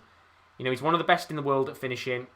He's up there with the very best. He's 4th in the world right now. He has to go out there and put in some dominant performances, and in the end, Nathan Aspinall coming out with a big victory indeed. There was 3 180s in this game, 2 for Nathan Aspinall and 1 for James Wade, but ultimately in the end, a really, really good performance for Nathan Aspinall on the night, and he gets himself up to 5 points. He'll be absolutely buzzing with that, especially with a good victory on the board. And he's putting himself into a very good position to be up there with the very best in this tournament. Of course, he's got some tough games coming off, but fair play to Nathan Aspinall. Really, really good result on the night. And I think he'll be looking forward to his next game, which he will be coming up tomorrow, I believe, when I check, against Souza. So, well, he could have a really good opportunity to get himself onto 6 points. Because he's actually on 4, my bad, not 5. He's on 4 points. So he sits in 3rd right now. As for James Wade, he stays in 9th on 1 point. No wins on the board for James Wade. Again, he'll be a little bit worried with how he started off. And depending on what happens in that game between Souza and Clayton, if Souza wins that game tonight, there's already a 2-point gap between himself and Souza in the bottom 3. And if he had Glen Durrant, there'll be a 3-point gap if Souza wins his game. But of course, he's coming up against Johnny Clayton, which will be the game that we will talk about in just a moment's time. But let's have a look at some of the other results. If you missed today's action, where have you been? It's been a very nice night of action overall. Really, really enjoyable evening in the Premier League of Darts, night number 3. We started off the evening with Van Gerwen. Big victory against Rob Cross. He had 107 average against the world number 5, and it was a very good performance from a very dominant MVG. Talking about dominance, game number 2, Glen Durrant found himself on the back of a whitewash against Dimitri Van Der Berg. It was a poor performance from Glen Durrant again tonight, only averaging 83, and Dimitri Van Der Berg gets one of the first whitewashes I think we've seen for a few years in the Premier League. Not a great start to the tournament at all for the defending Premier League champion. Peter Wright and Gary Anderson, they came up against each other. It was an all-Scottish affair. Peter Wright coming out in that game. It's a brilliant match to watch. 7-4 victor in that game. Good performance to bounce back from his disappointing 7-2 result against MVG yesterday. And as we said a moment ago, we saw Nathan Aspinall with a 7-4 victory over James Wade. Very, very good performance indeed from the Asp, who is certainly going up in the odds, I would have to say, for maybe the man to get into the semi-finals at the very least. And who knows? He made the final last year. Could he do it again? We'll have to find out. But as I said, last game of the night, Jose de Souza against Johnny Clayton. It is a battle of the debutants, and life for Johnny Clayton has been quite fantastic so far in the Premier League. Could find himself in that top 3 section on 5 points. He's not really had a bad game so far, has he? Played off against Glen Durrant yesterday. Good 7-3 victory, although I think at points we did see him just a little bit allow Glen Durrant to get back into that match. He had that 4-5 leg lead and then just allowed him in for the last few, and he did get the victory in the end, which was the important thing for him. But he'll just be worried, I think. He doesn't want to let players like de Souza, for example, get back into the match, because he knows de Souza on his day will be able to put a few legs on the board if Clayton makes mistakes. But when we look at the special one himself, he's had a pretty average start to the tournament. Very disappointing yesterday against Gary Anderson. It was a very topsy-turvy match, but in the end he just wasn't able to match Gary Anderson for the whole length of the match. And I think de Souza will be really hoping here that he can get a victory in this game, because if he does, he has that 2-point gap from Wade and Durant at the bottom end of the league, and that will give him some breathing space. But if he doesn't, then he could be down there with the rest of the pack, and I think probably people expected de Souza to be down there with them, maybe. I think he's one of those players that's quite hard to tell where he's going to finish, but this could be a perfect match to get 2 points on the board, and we'll have to find out when it gets underway very, very shortly indeed. But looking at your guys' predictions in the chat, Daz is going for a 7-1 win for Clayton, so another morning on the night he's expecting. Chris going 7-4 Clayton, so that would be the third 7-4 in a row. And then also Tubbs saying he thinks it's going to end 7-5 between de Souza and Clayton, and he thinks it will go to the special one. Zavik saying 7-3 Clayton. So quite a mixture actually in the chat. Half and half for Clayton and de Souza. The question is, who did I predict for the final day's action, or the final match, sorry, of night number 3? This is my prediction for de Souza and Clayton. I'm not going to lie, I can't remember who I went for, but I'm going to guess I went for Clayton. Let's have a look. And we made it to the last game of the night, no doubt. I'm probably drunk again. Third night running, no doubt. But this is a debutants match. Jose de Souza taking on Johnny Clayton. Both of these players debuting in the Premier League for the first time. This one for me is the toughest game of the night to predict. And I probably said that for every single match overall in this tournament so far. But look, at the end of the day, they will have now had that experience, Johnny Clayton and Jose de Souza, of Premier League action. Once again, I've got no idea how the first 2 nights have gone on when I recorded this, so I'm going based on pot luck, I guess. I've gone for a 6-6 draw, but I'm now actually swaying towards Johnny Clayton winning this 7-5. I think Johnny Clayton will be one of those debutants that is going to be so hard to play against. I think Jose de Souza, no offence to him, will be one of the easier players to play against, but that is no disrespect to him. I think he will be tough to play at times, just a little bit less likely to win matches than maybe the likes of Johnny Clayton and Dimitri Van Der Berg are. But I'm going to actually go 7-5 to Johnny Clayton. I was originally going to go 6-6. I think that was based on the fact that these are both debutants. They've had a few matches to now have the experience of the life of being in the Premier League. But ultimately, I'm going to go Johnny Clayton 7-5. Why not? Based on form, I think I've gone for Johnny Clayton to win all the games so far, which will be quite the shock indeed. And maybe I should stick with my 6-6, but I've got no idea. It's a tough one to predict. Put yours in the chat. Let's find out what you guys are going for. Are you Team Souza or Team Clayton for the last match of night number 3? Even Josh a week ago didn't bloody know what to pick, did he? I think I sat there and I was like, yeah, 6-6 doesn't sound bad in my head. And then I changed my mind and went 7-5 and, you know, past Josh, I'm going to have to back him and say 7-5 as well. Look, he's one of those at the end of the day where it's one of those games I expect Clayton to go out there and win. You know, now I've sat here and I've watched 2 days of action, I can, you know, give a much more reflective opinion over these two players and how they've started off. I mean, Clayton has taken this like a fish to water. He's coming to this competition and he's pretty much playing to the form that he's had all season. And for me, I think if we're going based on that, then you'd expect Johnny Clayton to win this quite comfortably. Jose de Souza is always a bloody hard one to call. You know, one day he can turn up and look like an absolute world beater. The next day he can turn up to a game and look crap. And I think my problem with de Souza is, from what I've seen of him in the tournament so far, he can have those good moments in games, but I don't think he has enough. And especially coming up against a player like Johnny Clayton, if Clayton can continue in the same vein what he has over the last few days, then I absolutely agree to what I said a week ago, that Johnny Clayton could easily go on and win this game. Maybe not even 7-5, you could see 7-4, 7-3, but it's so strange, de Souza. He's a hard one to call, and it was, you know, when we started at the beginning of the tournament and we sat here and we were like, oh, who do you think's going to maybe win or get relegated?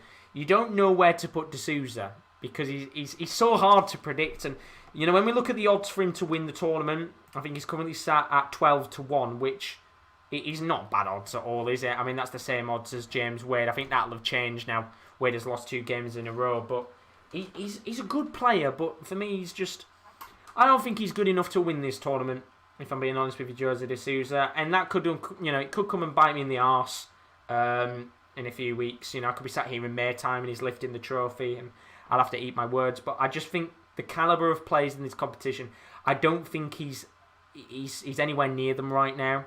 And he's a great player, don't get me wrong. Brilliant player to watch. But Johnny Clayton, I think for me, definitely is up there with the best. And if he can continue with the form that he's put on so far, then absolutely, as I said yesterday, I'm all for Johnny Clayton winning the competition. Let's have 2 debutants back-to-back win the competition. He's a great character. Another darts player that I'd love to interview. I think he's got a fantastic personality. But yesterday, it was a 7-5 defeat to Gary Anderson for Jose de Souza. Yesterday, of course, it was a good, comfortable 7-3 win against Glen Durrant. So we'll have to see what goes on in this match, as both players are out onto the oche and about to get ready for the last match of the night. But Chloe's just put in the chat, apparently it's now 2-0 to Chelsea. Still 3-2 in that game between Bayern Munich and PSG, although I wonder if that'll end 3-all or something. But Ben Chilwell has scored in that game. So if you are watching the Champions League, then if you're a Chelsea fan, you're absolutely buzzing, because you might be... well, I think they're on course, aren't they, to make the Champions League semi-finals, which would be crazy. Real Madrid v Chelsea. Whew, what a game that would be. But talk about good games. It is a battle of the debutants as we get underway with this game between Jose de Souza and Johnny Clayton. George Noble, the referee for the final game of the night. And with the way that the night's action's going, I'm going to be done by 10 o'clock. Get to get in bed early. You love to see it. Don't forget that we will be back tomorrow from 7:05 for all the action again, for the penultimate night of Premier League action for this first batch of games. We'll have that 10-day break, of course, before we're back again. But Chris saying, played someone on Knacker Online, didn't even play well and I won. My opponents threw toys out of pram in private chat, giving me abuse, laughable really. Sad in it. I hope you reported him in the end for that, even if there is there a report button on Knacker? I don't know, but don't know why anybody abused someone for playing darts, do you know what I mean? If you're playing well, you're playing well. It's no point abusing someone because you're better than them. The simple thing is to just get better. So that's all I can say is Souza here. Starting off in pretty good fashion, actually. He's down to 180 after 6 darts in hand. Johnny Clayton's going to have to try and match him up here, which he doesn't. And you feel here that Jose Souza has a chance to take a lead in this game and make it 1-0 early on. I think it'd be a quite good start for him. Pretty imperative, I think, to just get that first leg on the board and have a bit of a comfortable, not margin, but that sigh of relief that you've got that leg on the board to start off. So, Souza's going to be coming on tops here, although he's going to be under some pressure because it's a 180 from Johnny Clayton. He's down to 61, so if Souza doesn't take this out, then Johnny Clayton is going to have a big chance here. He's got 1 dart at double 5. Jose Souza for a 1-0 lead. And he doesn't get it. He hits the 5. So a chance for Johnny Clayton. 25 double 18. Gets the outer ball. 2 darts to double 18. And he gets it first time. And Johnny Clayton with a 1-0 lead. And the Ferret starts off on the front foot. And well, I mean, if you're Jose Souza, not a great start, is it? Not a great start at all. As I'll just take my jacket off because it is nice and toasty in this room now. Dad's saying, I've got you, then a break. Till then I watch a guy who does wrestling streams. I'm not going to lie, I don't really watch much. I'm saying don't watch much wrestling. I don't watch any wrestling. It's not my forte. That's all I'll say. It's not my forte. But I know the guys tonight, I think they're staying up and watching, is it WrestleMania? I think it is. That's going on. I don't know. I think it's WrestleMania. That's going on tonight. So I think they're all staying up and watching it. But literally, once this stream is done, I'm going to set up tomorrow's and then jump in bed for the night. Sit back and relax. Can't beat it, though. Can't beat it. I mean, it's been a pretty good night tonight. I think there's been some good players turning up. I said yesterday for me was a little bit disappointing. Players with some really crap averages. But overall tonight has been much better. Some good comprehensive results. And I think Clayton might be another one of those that does get himself up there and get a good result on the board. Although saying that, he only gets 60 here. Souza at 377. Clayton with a break-up throw at 286. And he gets a 177 there. Or 171 even. They're saying it's NXT and AEW tonight. What's the big event that's going on? You'll have to tell me in the chat. Is there something big going on for the next week? As I said, I don't really know anything with my wrestling. It's not my forte. Just as much as I'm the only one that likes darts out of the group. So you always get me. There's another chance for a 171. 5 treble 19s in a row. And I think I remember the last time somebody did that. It was Dirk van Dijvenbode. I think when he played Gary Anderson, he just kept smacking in treble 19s. And it was quite a good opportunity for him to change up there. And it gets himself down to 72. Chance to make it 1-1. He's going to go for the double 18s again. Oh, Jose Souza. That is brilliant. Well, we saw him do it yesterday. But he loves going for the double 18, double 18. It's his favourite when he's got a chance to check out on the 72. And then Alex has said I just watch football and darts. Same here. Football, darts and tennis.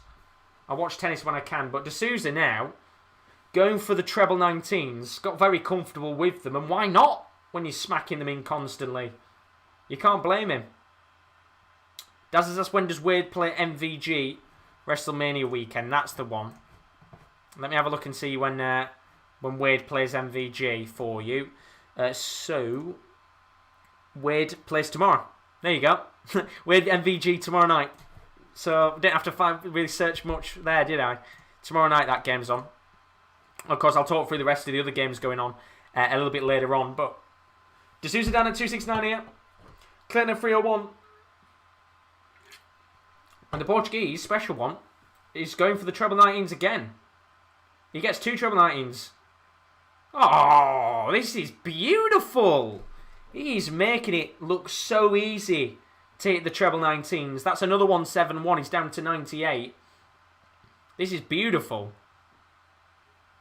As I said before, you know, Dirk van Dijvenbode for me was the last player that smacked in loads of treble 19s in his game at the World Championship. I think it was against Oh, I'll stop for a second because De Souza's just checked out the 98. But was it when he played? Wasn't Demon Heta, was it? He played someone, I think, and he was just smacking in double 19s and treble 19s for fun. Might have been the Gary Anderson match, what I was talking about earlier. But Chris saying he only watches tennis when Wimbledon's on. Yeah, that's the time I'll usually watch it. But I'll watch like the French and the Australian Open sometimes. It's just always on at a bloody awkward time. But this is beautiful. Another 171 from De Souza. This is stunning darts. In fact, in terms of his average, he's currently averaging 109.61. He's making me eat my words, that's for sure.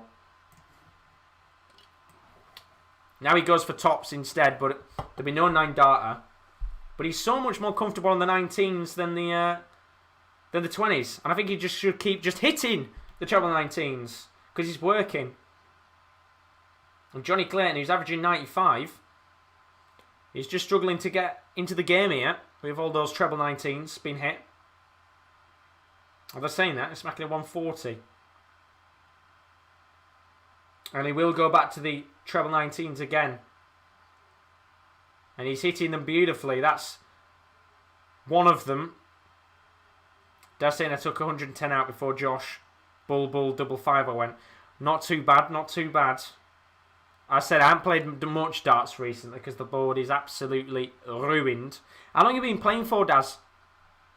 You'll have to say in the chat how long you've been playing for. But chance here for De Souza with a 136 checkout. If he doesn't get it, which he's not, then Clayton does have a chance with the double 16 to make it 2-all on legs. What do you average as well, Daz? You'll have to give me a heads up. And there it is, double 16. 32 on the board, 2 legs apiece. As a close point, I like a wide range of sports. I mainly watch F1, football, darts, golf and snooker. I watch tennis when there's a special event, especially Wimbledon. Wimbledon's a great one to watch. For me, I've always said I'd love to go to Wimbledon, but the tickets are always fucking stupidly priced. You get priced out of going to Wimbledon rather than being able to go. It's so expensive. Apparently Chelsea game ended 2-0. Big result for Chelsea, that. And I'd assume that PSG game might be about to end 3-2 to PSG, which is a great result for PSG, isn't it? 3-2 is massive. As there's a chance here for the treble 20s now, and that's a 180. First 180 on the board for Jose De Souza, and he can hit the 180s as well as he can hit the 171s. As Ben says, I watch the majors in golf, especially the Masters. But I don't mind all sports. Is it the Masters? I think is it tomorrow the Masters are on. Chris saying my averages are all over the place. I think I'm averaging around about the 40 mark, which is shit. But I just haven't played enough. I play like a game a day. I should probably just sit there for an hour or two and practice. But with uni work, I ain't got that now, thankfully. But with the channel and stuff, I just don't get enough time to sit there and practice. But I want to sit there one day and practice for like 4 or 5 hours. Just shut my door, headphones on, 5 hours non-stop practice, and really get a good rhythm going. But De Souza here at 158, Clayton at 248. And he's in a good position here to make it 3-2. It's a good game, this. It's a very good game. As Ben's put, yeah, it is this week. And I thought it was. I know it's being advertised quite a bit, hasn't it, the Masters? It's a really, really big week in sports, isn't it? You've got the Masters, you've got Premier League of Darts, Champions League. Oh, here it is! The De Souza miscount! No score. We knew he was going to do it at some point, and he's done it. Every single time. And now there's a chance here for Clayton to make the most of that miscount. 148 here, which he's not going to check out. But he's done it again. Stephen's asked, has my 140 been beaten? I nipped out. As it stands, Stephen, your 140 hasn't been beaten. This is the only game that can do it now. But he's miscounted again. Chance here for Clayton to make it 3-2. 2 darts at double 16. 1 dart at double 8. And he gets it. And it's a 3-2 lead now for Johnny Clayton. And yeah, it's a big week, isn't it, in sport? F1's on, Grand National, Masters, Premier League of Darts. It's great time to be a sports fan, isn't it? Non-stop action, left, right and centre. El Clasico at the weekend, which is, I think that's the only game I'm covering this week. I get a nice week's break again, I think, getting there to sit back and relax before the Premier League comes back. So, nice bit of time to chill. With the, I'd say in the sun, but the weather's been shockingly bad, hasn't it, these last few days? We had that 2 days of nice warm weather, and it went to snow. We've had all 4 seasons in the space of a week. It's crazy. But that is poor from Souza. You can sit there and hit the 1-7-1s, but if you can't count, and he's done it too many times in the past, then Johnny Clayton's going to make the most of every single leg. And that's his problem. That, for me, is one of the reasons why he can't, and why, for me, he won't be up there to win it, because he just makes too many mistakes on the counting.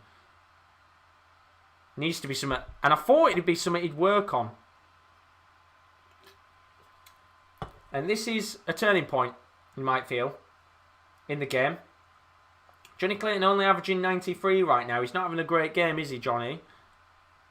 But he's currently in the lead, and look, we saw MVG yesterday. Quite scrappy, wasn't it?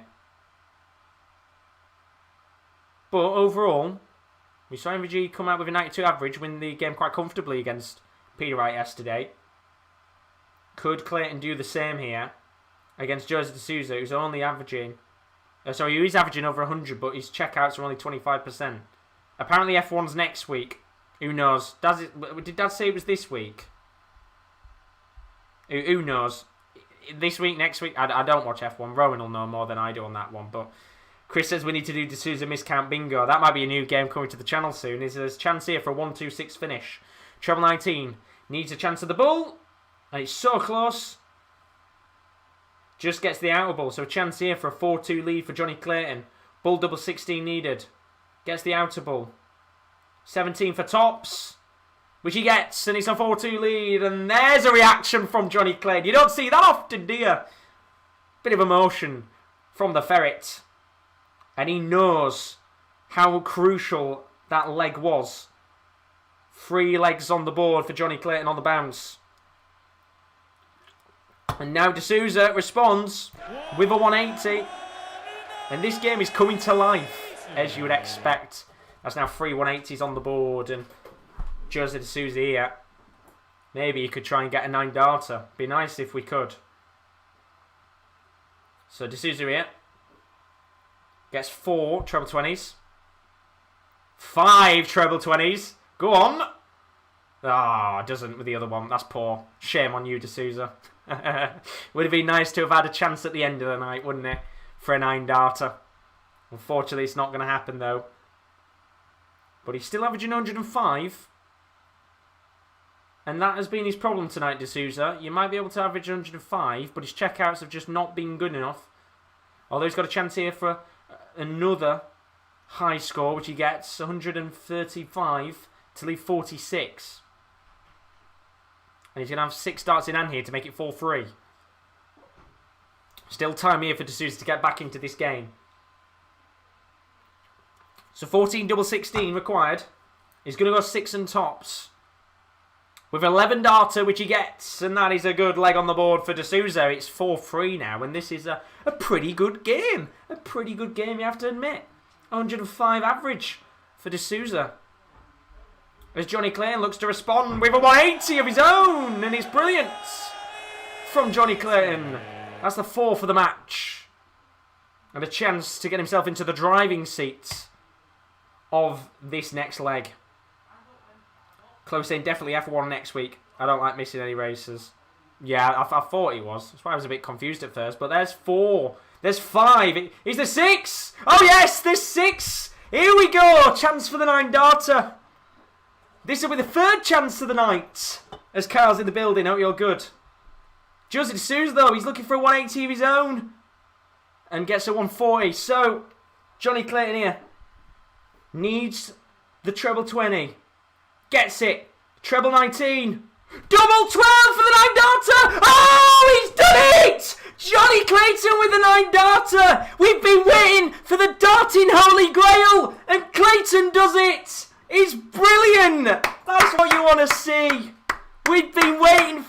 darter for so long. And he can smile and he doesn't. There's barely reaction from him. But what a brilliant moment. A 9 darter in the Premier League. And look at that, he doesn't react. He just goes back onto the board again, and I guess that's good management to just keep in the zone and keep calm. But it's a 9 darter. The holy grail of darts has been delivered in the Premier League on night number 3. And that is brilliant from Johnny Clayton. And not even an ounce of a reaction. I mean, that is a quality 9 darter. And now he's on a roll again as he smacks in another 180. This is what we've been waiting for in the game for Johnny Clayton. He's 6 180s now and he's got a chance to seal the point. Brilliant. What a game. He wanted to smile and he didn't. He just kept calm. And he's got a chance here to make it 6-3 in the game. We finally got one. It only took us about 7 months. And Stephen has lost his bet. I can't be annoyed by that. It was quality. It felt like tonight was going to be the night for a 9 darter. We had the chance for an MVG. We had the chance with Nathan Aspinall. And now he's got a chance to win 2 legs in 20 darts with 14 double 16 for 6-3. Can he do it? He's going to go 14 double 16 for 20 darts for 2 legs, and he's now on course here to win this game with 1 more leg. What a game! What a way to end the night. It's an absolute belter. What a match. He's got 80%, 86% on checkouts. As Chloe puts, I'm actually here for a 9 darter. We've done it! We've actually done it.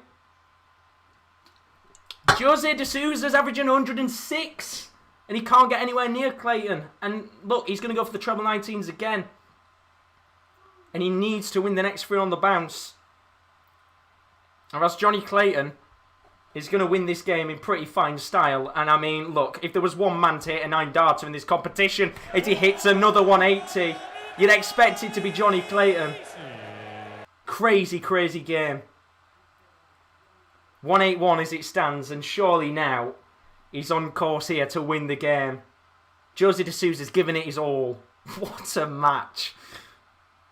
So 181 here for Clayton, as I try and just preserve myself for the second. Gonna hit 1-2-1. What a game. He's down to 60. If he wins this game, what a way to win it. With some incredible, incredible darts. One of the best games of the Premier League of darts, surely, for quite some time. Treble 20, double 20 for an incredible result. Gets the 20. Misses the first one.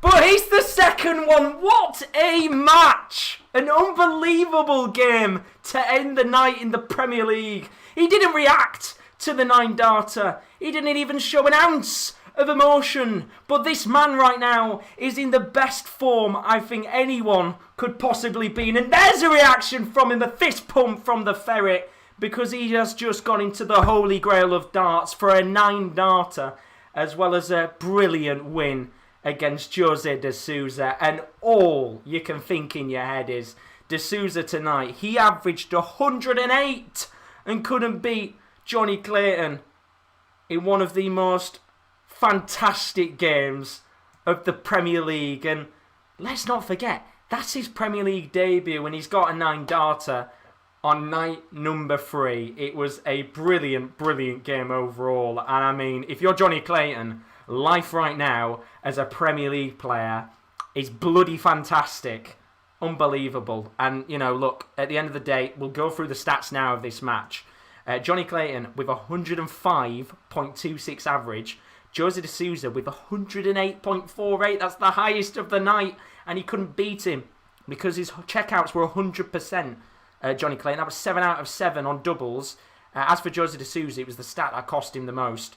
3 out of 10 on doubles. It really cost him tonight. And had Jose de Souza been much better on his doubles, he could have easily won that game or maybe got a point on the board. But overall, we had 7 180s on the night. And most importantly, a 9 darter which we've been waiting for so long on this stream, as Cars put love your passing, Josh puts a smile on my face. It's the year of the ferret. You feel like it is. What a brilliant, brilliant night overall. And we'll have a quick look across the board for the rest of the games as my heart rate just slowly goes down after all that action. We start off the evening with a brilliant game for Michael van Gerwen. He averaged 107 against Rob Cross. What a game that was for him. A really good, rampant result. And I thought that was going to be the best result of the night. But Dimitri Van Der Berg, he got himself a brilliant 7-0 win over Glen Durrant. It was a whitewash on the night. Glen Durrant, of course, really, really bad start to the season for him. The defending Premier League champion looking like he might be bowing out the competition fairly early if he doesn't get his form up fairly quickly. Peter Wright with a 7-4 win against Gary Anderson. It was a really good game. That one, of course, Peter Wright playing very, very well indeed. Gary Anderson, who averaged around about the 100 mark, just couldn't beat Peter Wright. Nathan Aspinall, good win, 7-4 against James Wade. Wade, the machine, struggling on his checkouts. Not a great night for him overall. And then the moment that we've been waiting for on the Sports Corner. The darting dream, the 9-darter from Johnny Clayton as well as a 7-3 victory in what was a brilliant game. The best of the tournament probably. Even when we come to the end of it, it had everything. Both players averaged over 105 and we had a whopping 7 180s and that 9-darter overall. Just the greatest way to end the night for any darts fan. And of course, we've got more action to come up over the next few days on the Sports Corner. And if you've not been here before, where have you been? Because you get more action like that over the next few days. And of course, we don't just do darts on the channel, we do a whole host of sports, hence we're called the Sports Corner. So take a look at what's to come over the next week, because there's some brilliant action, not just in darts, but in football, while I take a breather to get my heart rate down. Coming up on the Sports Corner over the next few days, we've got lots of content to come, including sporting action with the darts and the football. For the first time, you can join us for multi-stream watch-alongs. This is basically where you're able to watch 2 streams at the same time on our channel, which will be covering the Premier League of darts as well as the Champions and the Europa League football to come over the next few days. First of all, we've got the Premier League of darts, which you're with me, of course, right now for that. Then we have the Champions League, Bayern Munich taking on Paris Saint-Germain, as well as Porto Chelsea. That is available from 7:50, so it might even be live while you're watching now. We've got the Premier League of darts, night number 4. That's live from 7:05 with myself on Thursday night. Some big games coming up there from Milton Keynes. And then don't forget, the Europa League quarterfinals first leg goal show is on Thursday from 10 to 8 with the rest of the Sports Corner team. We have Friday A-League morning watch-alongs. That's Macarthur Bulls coming up against Brisbane Roar. That is with Rowan from 10 a.m. And then, of course, the last night of Premier League action, night number 5, from 7:05 with myself before the end of the week on the Sports Corner. So that's a look at some of the content to come. My heart rate is down. I've relaxed for a second. I always get quite excited at stuff like that. I haven't had a 9-dart before. But look, at the end of the day, let's just talk about that match for a second between Johnny Clayton and Souza, because I can sit there and I can scream and shout about the 9-darter. I'm quite a passionate person, so sorry if I did break a few eardrums, but look, at the end of the day, I mean, for me, that was a great match, and it proves to me, one, personally, why I don't think De Souza is going to be up there at any point in this tournament. Again, another miscount, which cost him, and I feel like that was a massive turning point in this match where he miscounted overall, and too many times it's cost him at the end of the day. And tonight it cost him big time, because I feel like at that point it allowed Johnny Clayton a chance to get back into the game. He was leading then in the match, and it just gave Clayton the confidence to go on and put in. Let's not forget, like, it was a good performance overall, but for that first kind of 5-6 legs, it wasn't Clayton's best. It was a really dogged performance. He was averaging, I think, around about 92, 93. And there was a lot of chances in the game where had Jose De Souza's finishing been better, he probably would have been able to have gone on and got a victory in this match. But look, that was the turning point in the game, the miscount, and then Johnny Clayton going on and getting the victory. It's well deserved and a great way to end the night, because tomorrow we're back for more action, and I don't think we're going to get a better night than this one in terms of everything. We've 9 darters, averages of 100 plus, but what a night it's going to be. We start off tomorrow with a game between Vandenberg and Peter Wright. Both players been really good in the tournament so far, but who will come out in what kind of feels like a clash of the Titans? That game's going to be a brilliant one indeed. Johnny Clayton, he'll be coming off the back of that incredible win against Jose de Souza. He comes up against the world number 5 Rob Cross, who has to bounce back from that 7-3 defeat to Michael van Gerwen a little bit earlier on this evening. Jose de Souza, he's got to bounce back as well. What a result for Johnny Clayton. But can Jose de Souza... I've just realised that's Johnny Clayton on it. He'll be coming up against Nathan Aspinall. That's Jose de Souza, not Johnny Clayton. James Wade, he comes up against Michael van Gerwen. What a game that's going to be as the machine takes on MVG. Will Wade be able to bounce back, or will Van Gerwen continue to steamroll on like he has done at the first half of the tournament? And then finally, to end the night, Glen Durrant, who has not had the greatest of starts in this tournament. He comes up against Gary Anderson. Both players on the back of a defeat. Who will bounce back tomorrow night? We'll have to find out. But as for now, for those of you that have enjoyed the stream, please don't forget to leave a like and a subscription. You get to see more reactions like that. I'm a passionate man. I love my sports, and you'll always hear me screaming and shouting every 9 darter goes in. And hopefully, we can get a few more in the tournament when we come back. But I will be back tomorrow night, 7-5. It's 7:05, sorry. 7:05. 7:05 is when I'll be live tomorrow for all of the action, including that big game between Wade and Michael van Gerwen. But as for now, take a breather. Take a moment to sit back and relax, because what we have just witnessed is a moment of darting genius. Johnny Clayton with a 9-darter to end the night. It was a fantastic night of action. Let's do it again tomorrow. I'll see you all tomorrow night. Good night.